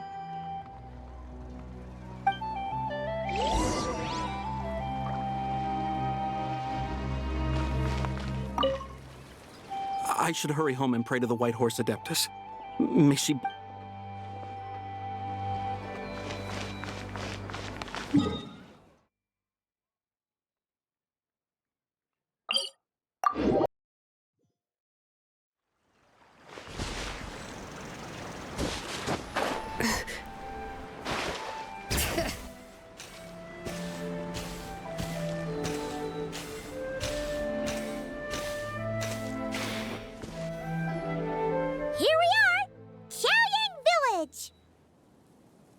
The mountains and waters are pristine. They embody the beauty of heaven and earth. It's a good-looking place, all right. But it's hard to enjoy the scenery when Paimon can't stop thinking about all that tea-buying mora we're missing out on. Should fate dictate, Mora will find its way to you sooner or later. Well, Morak certainly finds us often enough. He even sought us out in person this lantern rite. For now, let's look around and see if any tea farmers are selling their crop. We'll be able to see more clearly from up high. Let's take to the sky and enjoy the beautiful scenery while we're at it.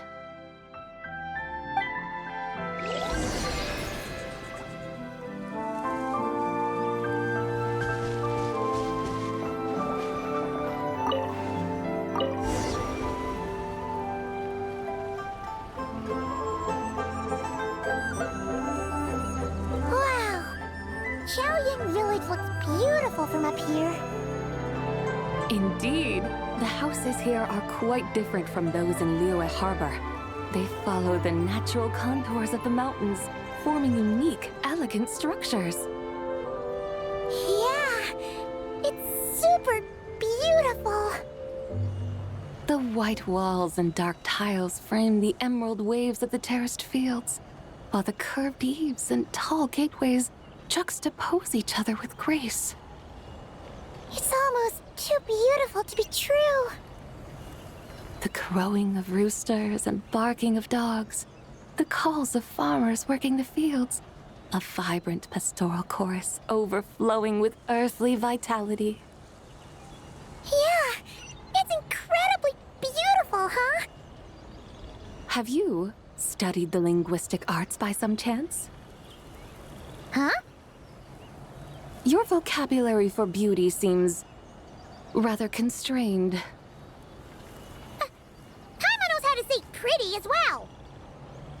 I see. Now then, let's take a look around and see if we can find any farmers selling tea.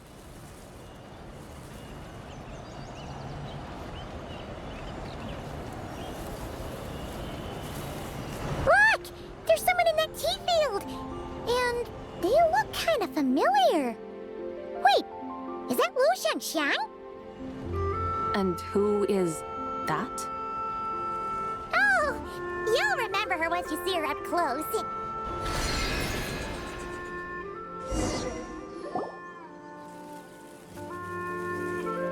Hey there, Lu Shengxiang! It really is you! Huh? Paimon, Traveler, and the White Horse Adeptus. Fancy seeing you here. The White Horse Adeptus has a name now. You can call her Zabai. And you are...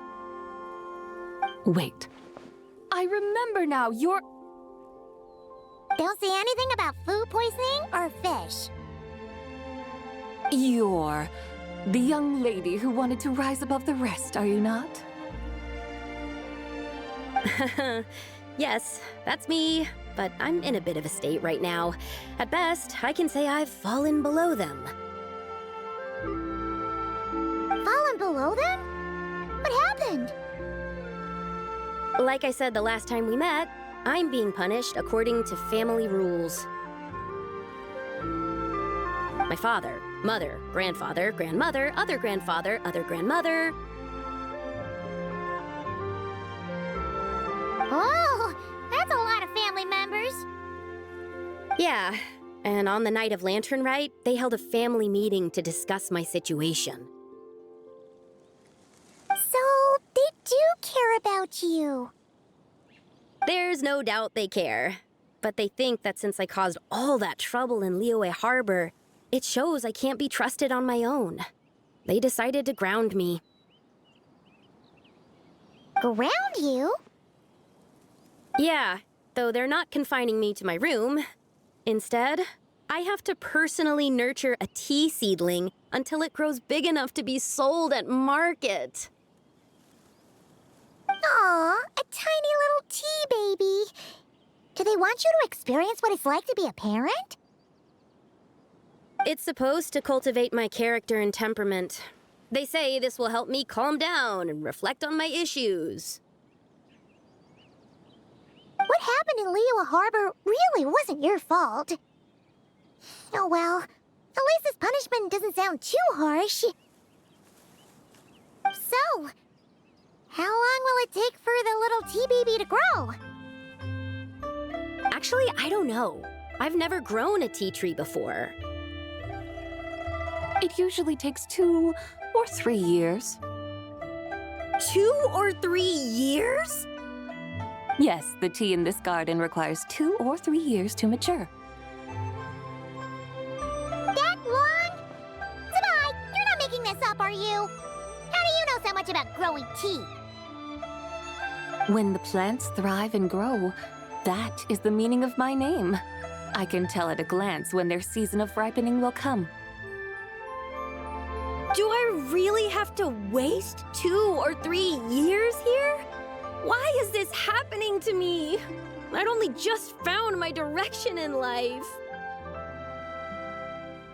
Yes, during the Night of Lantern Rite, I heard many people reciting poems from Long Gone in praise of the moon.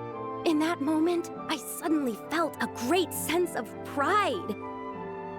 I mean, I helped excavate cultural artifacts from Long Gone, so I contributed to the revival of these poems too, right? So I decided to stay with the archaeological team. I want to unearth even more history. I see. And are you sure that's what you want to do? If you don't achieve anything significant in the years to come, will you still enjoy it? Yes, because archaeology gives me that boom shakalaka feeling. Wait, did Xiangling teach you that? That's right. I was asking her for advice. She said that if something gives you that boom shakalaka feeling, then it has to be worth pursuing. I immediately thought about how, when I'm excavating in the ruins, I always feel like there's a ghost standing beside me, and not in a spooky way. It feels like my great-great-great-great-great-grandmother patting me on the shoulder and saying, "Keep going. You're about to rediscover some grand ancestral knowledge." Right? It feels like I've made some kind of connection with my ancestors. Isn't that amazing?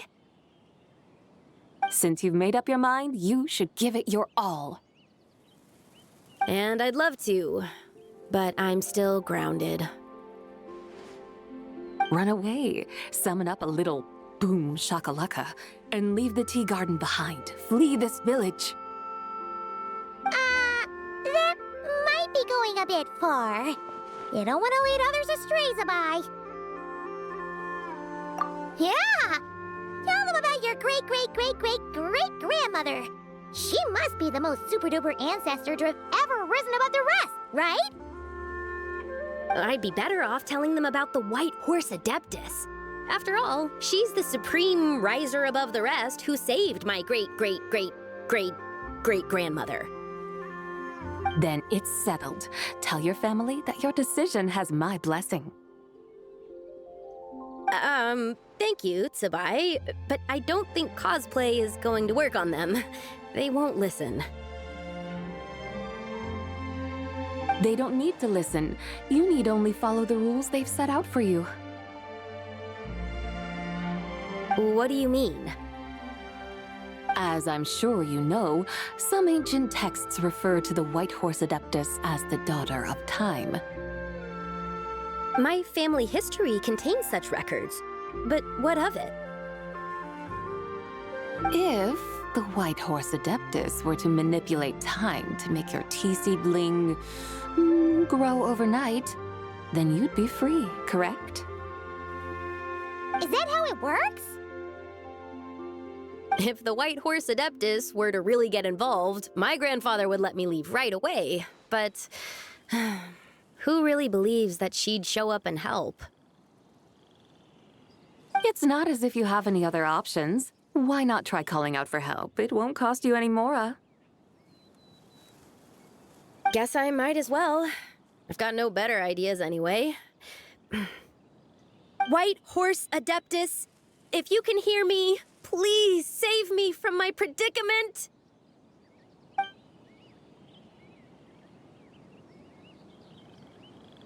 Ugh. Nothing happened, as expected. Perhaps the White Horse Adeptus has already heard your prayer. Why not come back here tomorrow and take a look? By then, the seedling you planted may well have grown into a thriving tea tree. Thank you, Tsabai, for trying to comfort me. I do feel better now, kinda. But can't you really do something like that? Oh, it's getting late. Why don't you all stay at my house tonight? My family may be strict with me, but they're always welcoming to guests. That sounds great! Let's get some sleep and then come back here tomorrow to see if our tea baby has grown.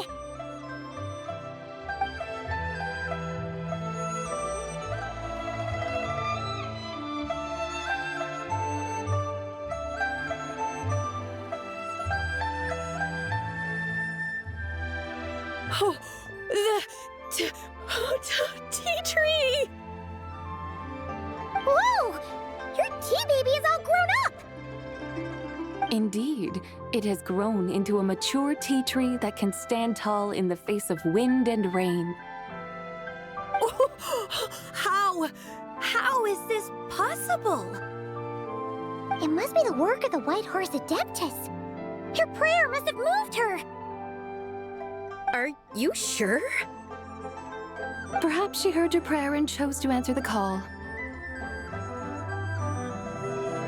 She once saved my great-great-great-great-great-grandmother.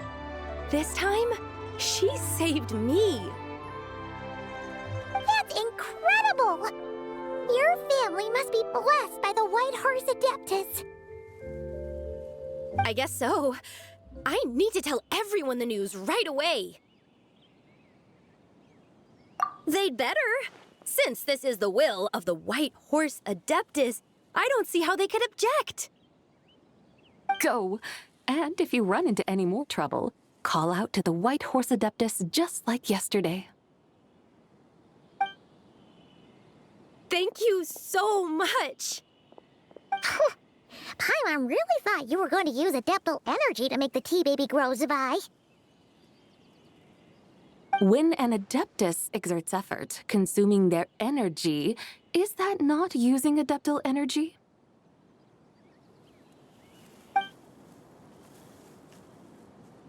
All right. What are we doing out here in the middle of the night? We're here to help Lu Xiangxiang fulfill her wish, of course. Can you really make the tea baby grow?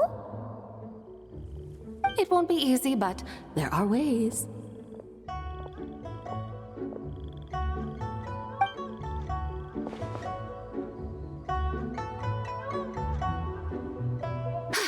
There, it's grown. Hey! You just transplanted a tea tree from over there! So, there's a mature tea tree here now, yes? Oh, yeah, but...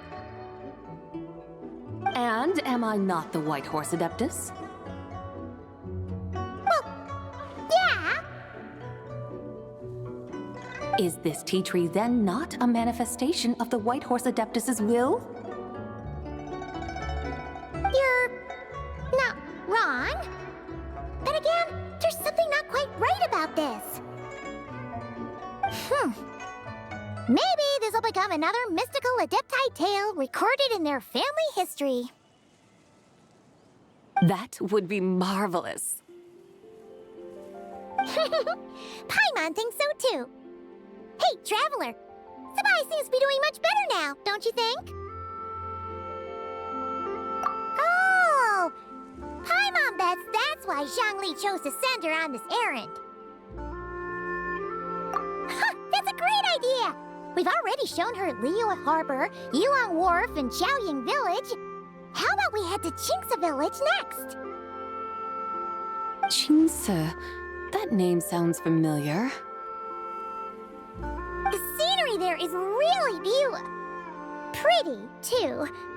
It's the perfect sightseeing spot. How about we show you around? I must say, I have been mightily impressed by the mountains and waters of Liyue. Please lead the way, my dutiful guides. Alright, let's go!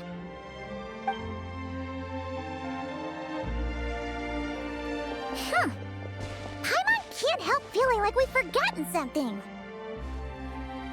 Pay it no mind. I've already forgotten more than you will ever know. Alright. If we forgot something, it can't have been that important to begin with. Qingce Village, here we come!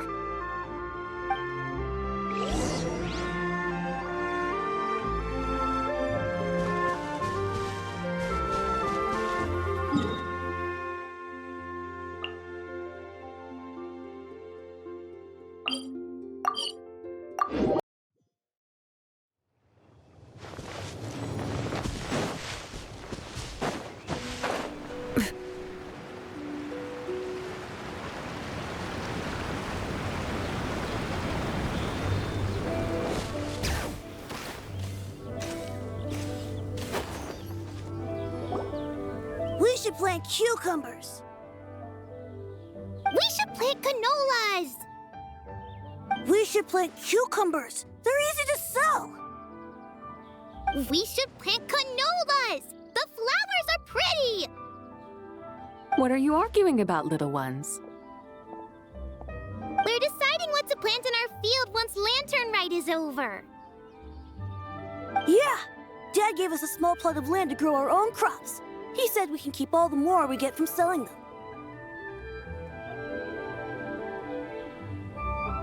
We should plant cucumbers, right? Dad plants cucumbers every year. We should plant canolas! We can press the seeds for oil! It smells good and sells for a good price. Ah, an agricultural debate. This should be easy to sort out. Granny, are you a farmer? Could you tell us what to do? Granny?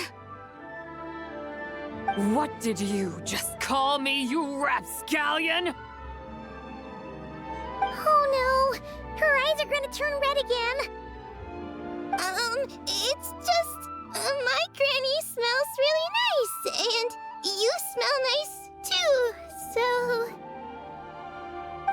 Sorry! How about we call you Auntie instead? Auntie? Oh, alright. Big Sis Zubai, can you help us decide whether we should grow cucumbers or canolas in our field? You little rascals. Using priceless land like this just for cucumbers and canolas? What a waste of heaven's gifts! Huh? What should we plant instead? With the coming of spring, when all things awaken, the field should be sown with the 5 grains. What are those? The 5 grains are life's staples, the heart of the people's table. I notice the people here mostly eat rice, so that is where you should begin. Based on the local climate and soil, seedlings planted in mid to late spring should produce mature grain within 2 or 3 months. When autumn comes, you can plant a second crop, with time still to harvest it before the first frost. The rice you harvest can be sold at market or kept in your stores. It's a far better choice than cucumbers or canolas. Oh, but Big Sister Zubai, I like canolas. That's no issue. It is unsuitable for continuous cropping in any case. You can rotate it with rice to maximize your yields. After after the second rice harvest, around wintertime will be the perfect opportunity to sow their seeds. And when they mature in mid to late spring, you shall be just in time to sow the first rice crop of the year in turn. This way, your field will sustain balance, rice and canola in a harmonious cycle. Wow! That means we'll have crops to harvest all year round! Wait a minute! If rice and canola take up the whole year, what about my cucumbers? A firefly dares rival the brilliance of the moon? In what twisted universe should cucumbers vie for land with rice? Big Sis Zubai! You're going to hurt Lil Lee's feelings! Auntie hates cucumbers! Stop crying this instant! I meant that cucumbers are simple enough to grow. There's no need to devote a whole field to them. Just find an empty corner of your yard, scatter some cucumber seeds in the earth, and before you know it, you'll have a thriving patch of vines. Cucumbers delight in sunlight and moisture, but they suffer in cold weather. If you wish to plant them this early in the year, you should make sure they're protected from frost. Wow. Is it really that simple? Let's hurry home and get started right away! Are you really in that much of a rush? Well, thanks, Big Sis Zubai, who's fierce but really good at farming. We gotta go! Thanks, Big Sis Zubai! See you around! Paimon never imagined you'd know so much about farming. What's so strange about that? The people of Longon called me the god of soil and grain. Are the fields not made of soil? Is rice not one of the 5 grains? Huh. That's true. So, if the god of soil and grain is a farming god, that means the White Horse Adeptus must be a farming adeptus, right? Of course the god of farming is down to earth. Mind your tongue, impertinent child. How dare you diminish the lofty bearing of an adeptus? Hey! You're the one who said the god of soil and grain is all about farming. Enough! It's time for us to take to the skies once more. Join me now. Witness the majesty of mountain, water, and field, and broaden your horizons.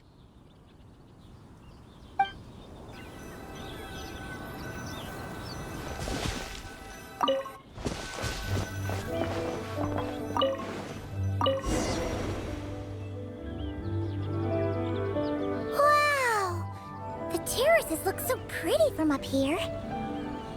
The mountains tower like pagodas, the hills coiling at their feet like shells. Layers built upon layers, rising and falling in harmony. A truly unique and mesmerizing sight. Thinking about it, you have a special connection to this place, you know. A special connection? Yeah! There's a local legend about a white horse leaping from a pure spring to follow Rex Lapis into battle. Don't you remember? You must have been living in seclusion around here. That does sound somewhat familiar. Oh, and if we keep going up this way, we'll reach a super-duper spooky spot. You might have a connection to that place, too. There's an ancient array that seals away the remains of a fallen god. A god's remains? Yeah! The people of Li Yué turned that story into an opera called The Sanctification of Tao Do. Does that ring any bells? Tao Do. Huh. The 7 and 8 gates array. That's right, that's right! You do remember! Bune, the god of the underworld, who could pacify the forces of life and death. Huh? So, Tao Do had another name? Let's go take a look.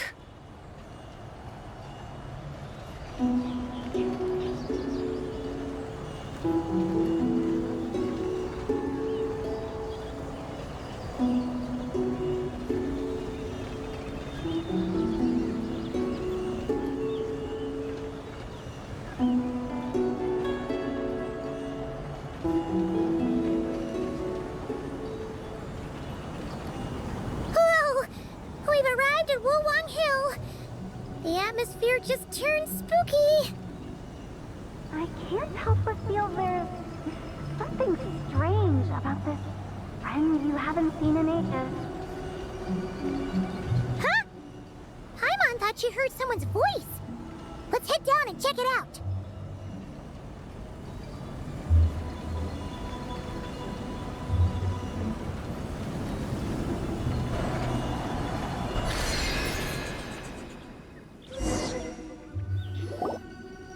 I can't help but feel there's something strange about this friend you haven't seen in ages. Strange? Whatever do you mean? Her strangeness defies description. This Miss Zabai is a full-blown enigma, don't you think? I'm afraid I have no idea what you're talking about. Aren't you worried about sending her all the way to Yilong Wharf on her own to buy tea? What if she gets lost? Where there are people, there are paths. Now I'm the one with no clue what you're saying. She can ask for directions. And then what? She will meet strangers in unfamiliar lands, build friendships, part ways.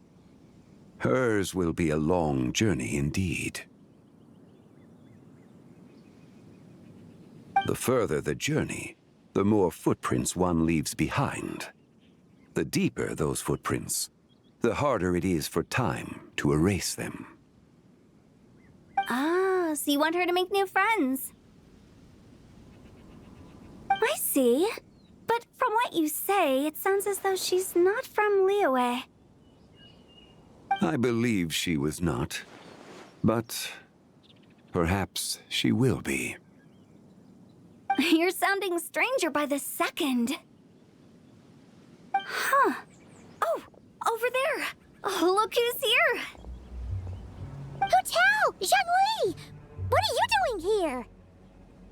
Traveler, Paimon, fancy meeting in a place like this. Oh my, and Miss Zabai too. Sounds like fate to me.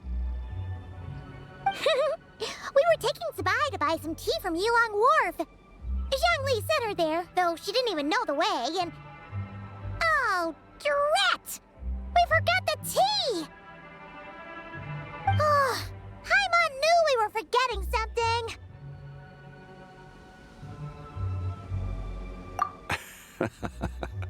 What's done is done. There's no need to dwell on it. Fresh tea grows with each passing year. Let fate deliver it as it wills. Exactly. You can get tea wherever you go. You're hardly running low now, are you? Paimon feels a lot better now that you've said that. Still, I'm a little confused. If you were buying tea, how did you end up all the way out here? We're taking Spy on a sightseeing tour.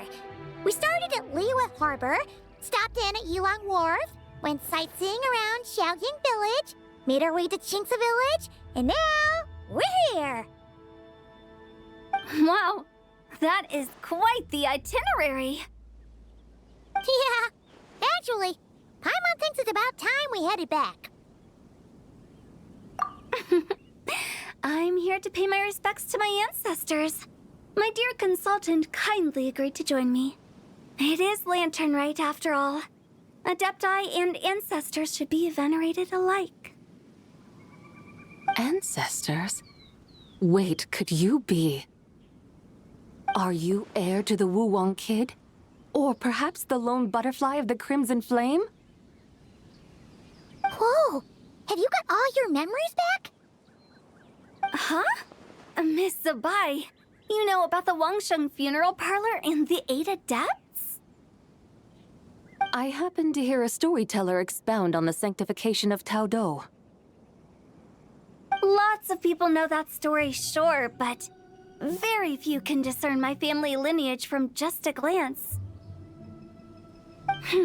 Well, Zhongli, your friend here really is quite something. Unfortunately, there's no time to dally right now. We have a hill to climb.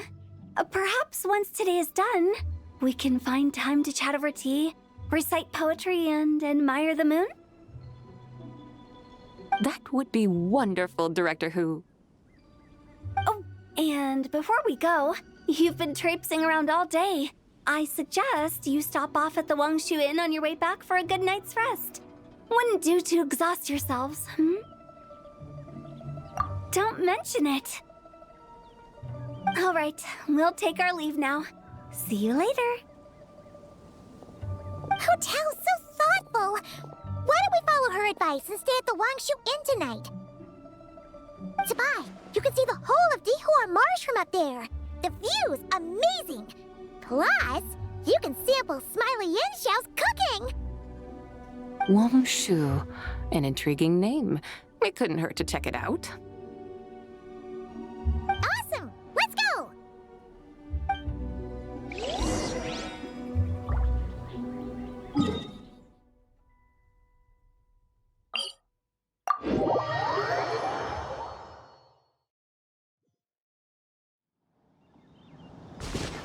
Bring it!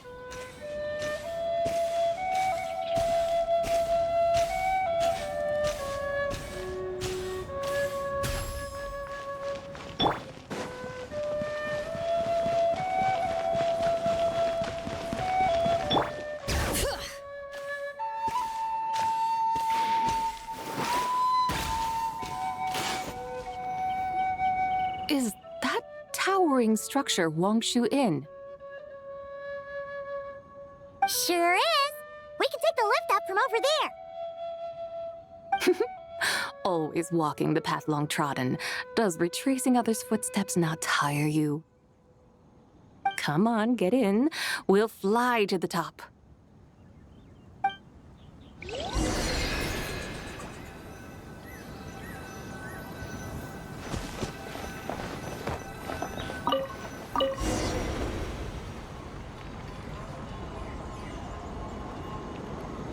Are we really going to fly up to Wangshu Inn? Isn't that a bit showy? All the guests are going to see us. Is that a bad thing? To be able to witness an Adeptus. This will surely add to the inn's appeal, not to mention the room prices. The owner will thank us. You seem to really like showing off your powers. This inn's architecture is incredible, and the surrounding countryside radiates a picturesque charm. No wonder the new proprietor of the Baiju guest house thinks he can't compete and has decided to change his own establishment's name. The new proprietor? Ah, you mean Lu Shengsheng's dad. So you know about that, too. Personally, Paimon thinks it should go with something like Rex's Rest. That's a contender's name if Paimon's ever heard one. A fitting name indeed. So you think the guest house should change its name, too? Paimon kinda thought you'd say something like, such sacrosanct traditions must never change. Time flows ever onward. Why should the rules of yesterday be carried forward into the world of tomorrow? The people of today should determine what is to be kept. Huh. You're not as old-fashioned and stuffy as Paimon thought. The years ebb and flow, seas recede to reveal fields. In the vastness of time, I am but a wild horse in a boundless sea of dust. Even Rex Lapis, having waded through the waters of the river of time, is not quite the same as before. Zhongli? What was he like before? That is another story for another time.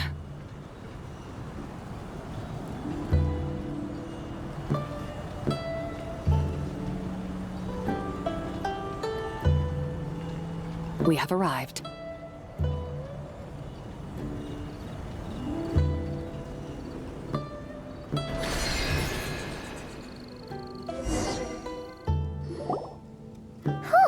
This is the first time Paimon's ever flown up to Wangshu Inn on a chariot. Everything's so different when you're up high. Wangshu. Like moon lanterns and shao lanterns. Might it all be a coincidence? What's a coincidence? Do you not know what Wangshu means? Wangshu can refer to the moon, but its original meaning is actually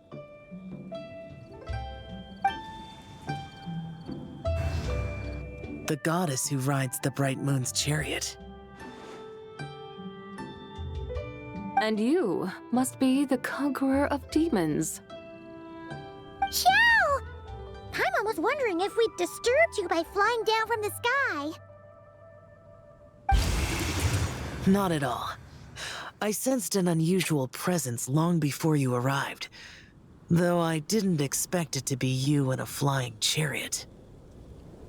Ah, a witness at last. I was starting to think we should fly a bit lower. It would be awfully dull if no one ends up marveling at my lofty bearing. No need. This is already showy enough. I'm not one to do good from the shadows, as Rex Lapis is wont to do. Then you must be... Oh, nay, I'm only cosplaying as the White Horse Adeptus, in truth. Cosplaying? What's that? Ugh, ignore her nonsense. She's a genuine article. The one and only, completely authentic White Horse Adeptus. It's just... Xiao, did Zhongli say anything about her being a teensy bit... not quite right? Mental instability, perhaps? Did Zhongli tell you that? No, this is my own speculation. Well, you pretty much hit the nail on the head. It's like her brain's filled with a bunch of slimes right now. All gloopy and messy. There's a hot-tempered pyro slime, a math-obsessed hydro slime, and a mischievous little animo slime.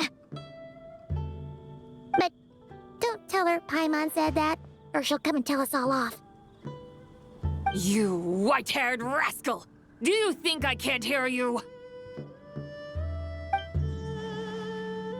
Uh-oh! We're in for it now! White Horse Adeptus. You must be weary from your journey. Why not take a rest? Oh, yes! You must be hungry, right, Sabai? How about we get some food? Oh, the chef here is incredible!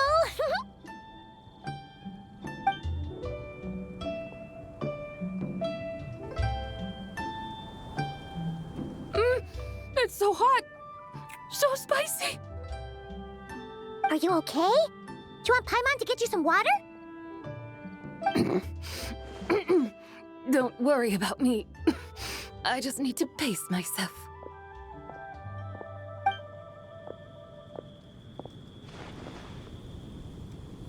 So, regarding your friend and her condition, does even the Lord of Geo have no solution? Zhongli said we should wait and she'll get better on her own. But who knows how long that's gonna take.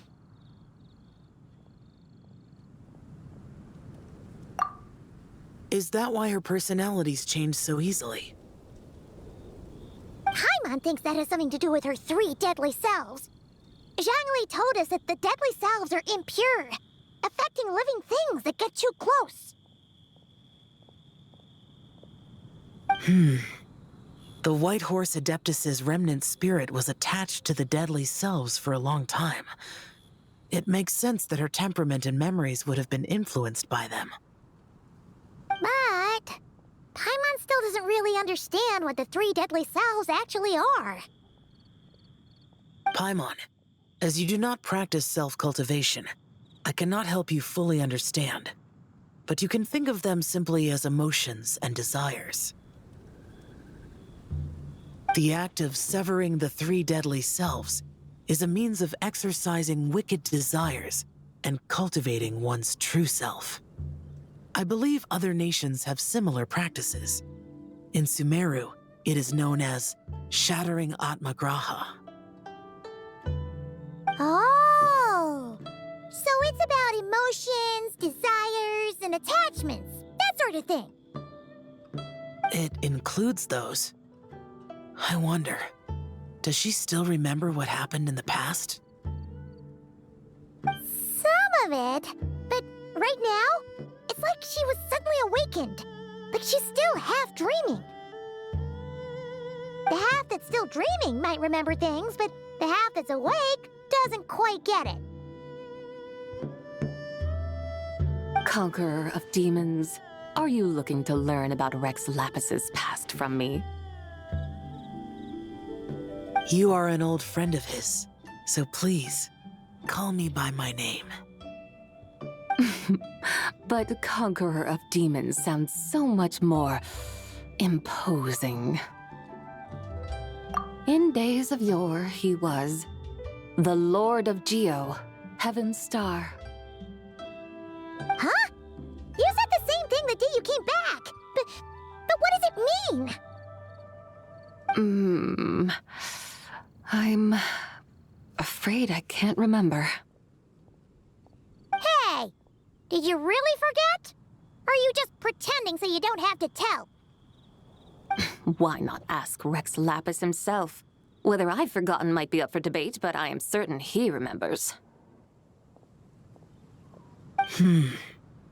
He must have his reasons for not raising the past, and you likely have similar concerns. I shouldn't have asked. An answer that suits your style, General Olatis. Now that we're on the subject, though, I suddenly remembered something. Which is? In the distant past, there was a feast, which I attended. I faintly recall the Lord of Geo also being present that day. Oh! And then? What happened? Among the dishes served, there was one that could be found in every household throughout Langan at the start of spring. A dish called Flavor of Spring. I suddenly remembered the recipe for this dish. Is that it? Yes! Since it's Lantern right here in Liyue, why don't I make some for you to try? That sounds good. Wow! It might not have been the story Paimon was hoping for, but this looks delicious! The spring breeze stirs. Now is the perfect time to savor this dish. My dutiful guides have gone to great trouble to show me around Liyue, and even the Conqueror of Demons has graced us with his presence. I feel deeply honored. This Flavor of Spring is my way of expressing my gratitude. There's no need for such grand words. What's this? Hey! It's that broken jade token from the Antiques exhibition!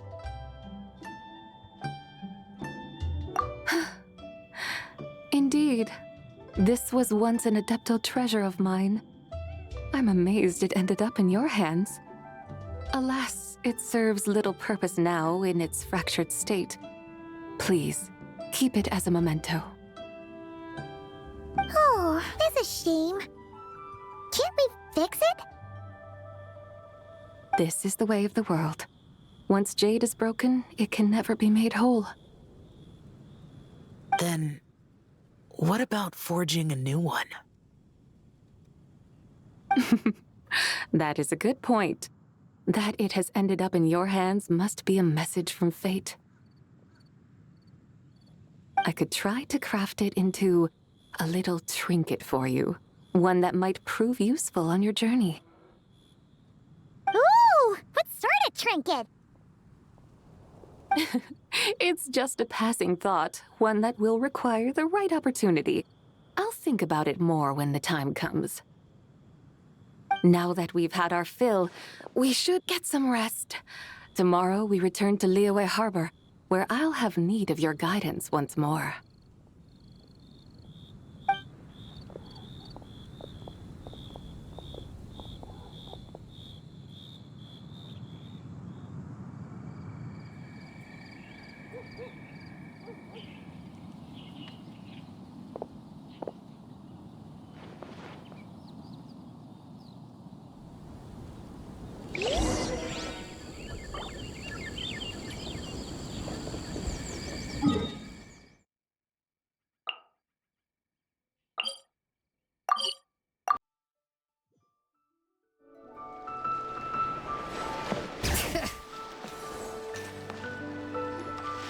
Chi-Chi, the lantern ride is almost over.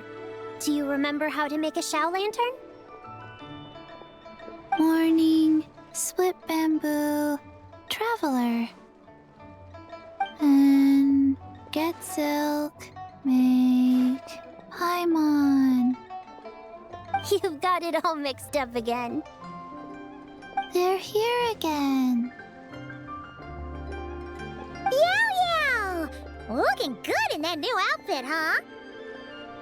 Hey, it's Paimon! Dr. Baiju gave this to me as a gift.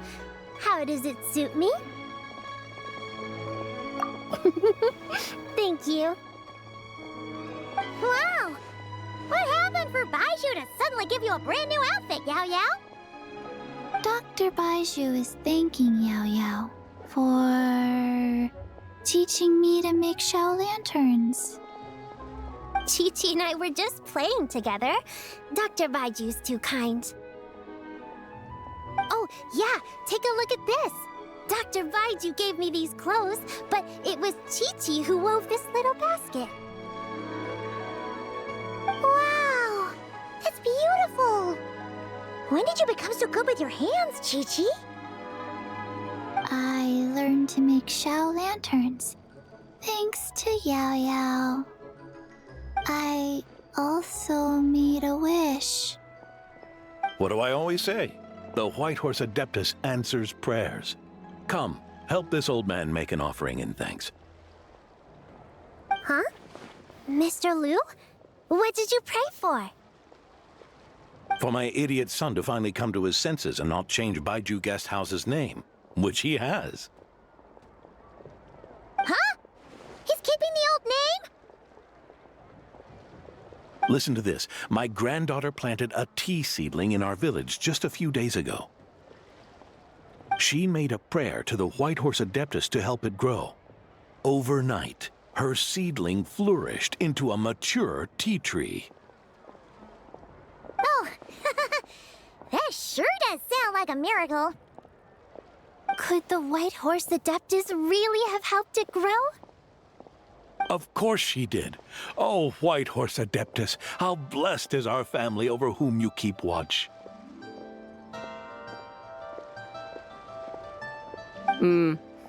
Truly, this is an extraordinary miracle. You must record it in your family history without delay. Of course. Huh? Is that you, Miss Zabai? Indeed. I have a long-term booking at your guest house. Yes, I recall. Mr. Zhongli said to charge your expenses to the Wangsheng funeral parlor, if I remember correctly. That Zhongli. Always making trouble for poor Hu Tao. I noticed when you were here last that you bear a striking resemblance to the pictures of the White Horse Adeptus in my family history. You both have golden eyes. Perhaps fate has had a hand in our meeting. And a glad meeting it is, Miss Zabai. Now, why don't I gift you some tea from my garden to celebrate this encounter? We grow Sunglaw tea there, and it has quite the reputation throughout Yilong Wharf. I hope you will accept it. Oh! Sunglaw, buy 10 boxes, get half off teas, back on the menu. Buy 10 boxes, get half off? Don't be silly. This is a gift. It's free. Nice! Thank you so much, Boss Lou. There's no need to thank me. You're a visitor from out of town, which makes you an honored guest. Make yourself at home. Lantern Rite may have ended, but the streets are still bustling with activity. Make sure to take everything in, meet some new friends, and enjoy your time here. And that goes for you kids as well. Happy Lantern Rite. Got it, Mr. Liu. Happy... Lantern Rite. Yeah! Happy Lantern Rite, everyone! Happy Lantern Rite indeed.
My friend.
We should...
Gather! Wayne. Insulation chamber deployed. Preparing for dust up. Three moons converge. Close your eyes. Night falls. Observe. Night falls.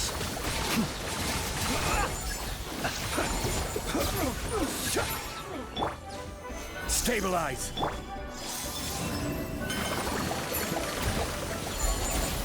Cleanup sequence initiated. Be silent. Close your eyes. Do you feel the dark?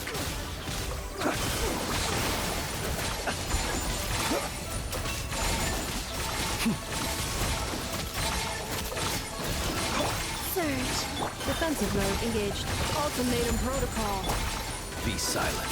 Night falls. Close your eyes.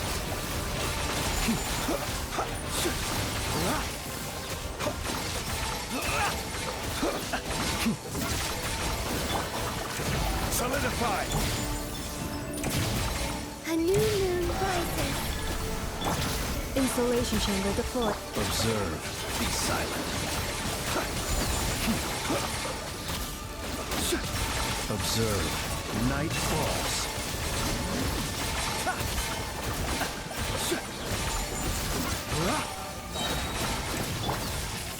Stabilize! Wayne. Cleanup sequence initiated. Annihilation mode. Close your eyes.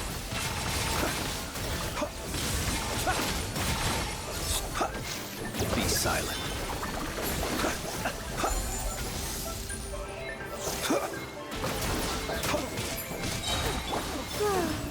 Insulation chamber. Observe. To dust. Be silent.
Solidify!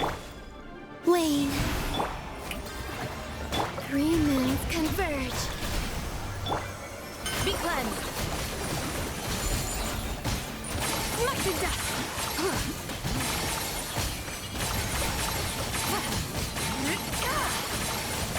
Smite to death. The sky's clear. The glazed moon shines.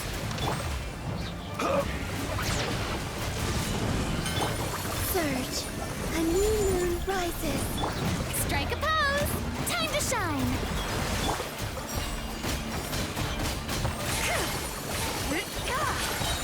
Divine light, shield them!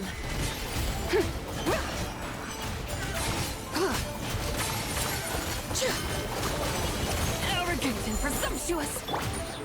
Gather! Wane.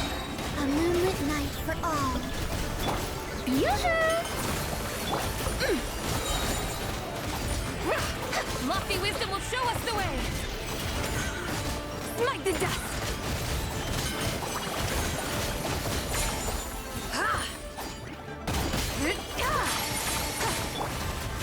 Solidify! Surge. Strike a pose! The sky's clear, the glazed moon shines! Smite the dust!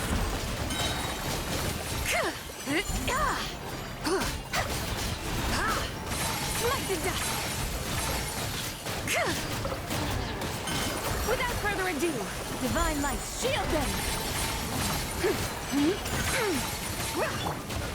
Stabilize!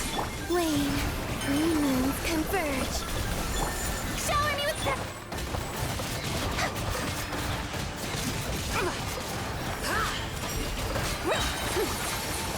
Lofty wisdom will show us the way!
potted plant on the porch has died again.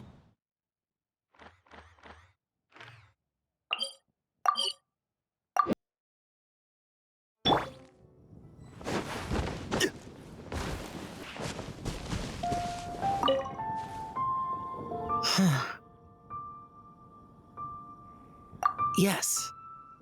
I saved someone from monsters earlier. She was carrying a frame and tools for making shell lanterns, and gave them to me as thanks. She also said this type of shell lantern can be modified however you like. So... yes, well, I tried my best. I suppose the next step is releasing the shell lantern.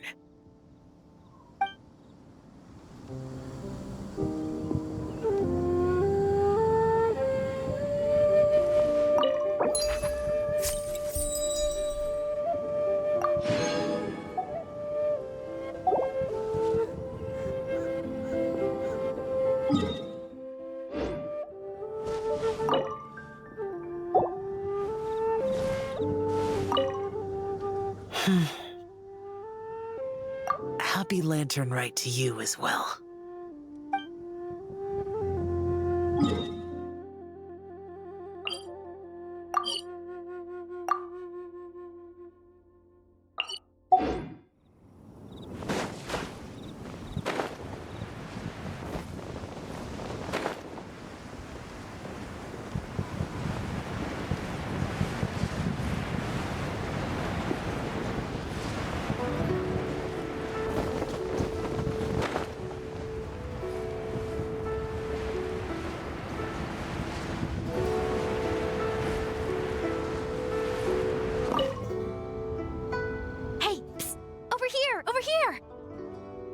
I knew you wouldn't miss Lantern, right? I was wondering when I'd bump into you. No. I can't be working at every Lantern right now, can I? I really am here on vacation this time. Yup. Miss Pingshi said she'd find a professional photographer to take a good portrait photo. Hey, wait a sec. Don't tell me... Oh, it really is you! That's perfect then. Come on, take my photo. Let's see who's better behind the lens. So, ready to start? Alrighty. Can't take a picture without posing for the camera, though. Any suggestions, traveler?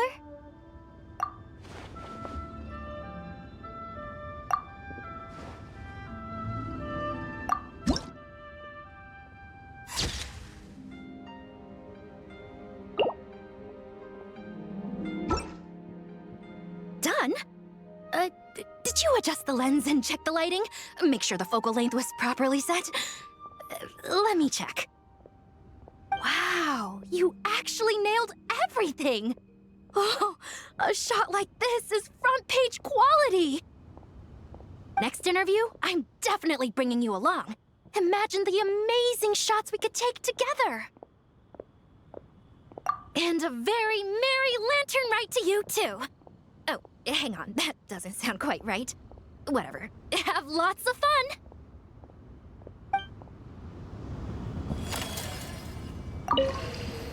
Done?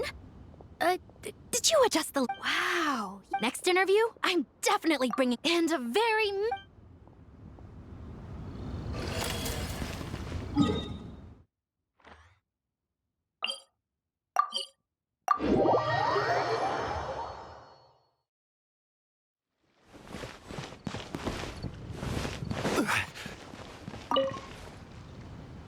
Li Yue's got so much delicious food.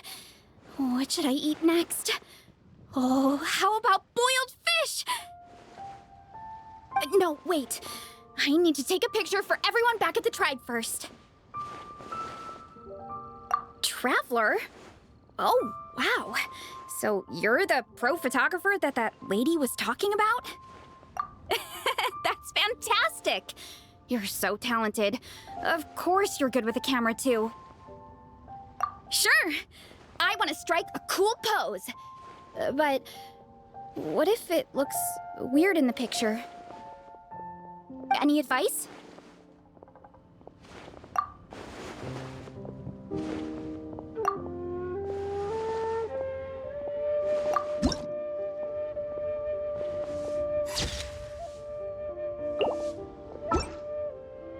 done already? Well, let me see. Whoa, told you they'd be good! Now, would it be the best spot in the orchard to hang it? Thanks! Next up, some more delicious food. Starting with... boiled fish.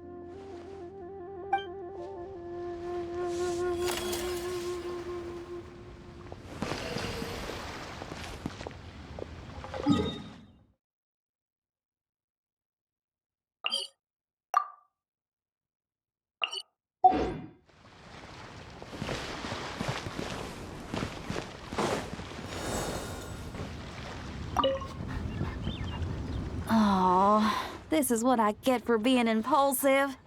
Making a shower lantern's no joke. Traveler? Oh, ain't that something? It is you! Happy Lantern Rite. Yeah, Miss Pinktree gave me the frame, but I designed all the details and made all the ornaments myself. Pretty rad, huh? I even gave Hu Tao a few. Oh, shoot. I totally forgot I promised Hu Tao I'd help her make some shower lanterns, too. I gotta release this one pronto.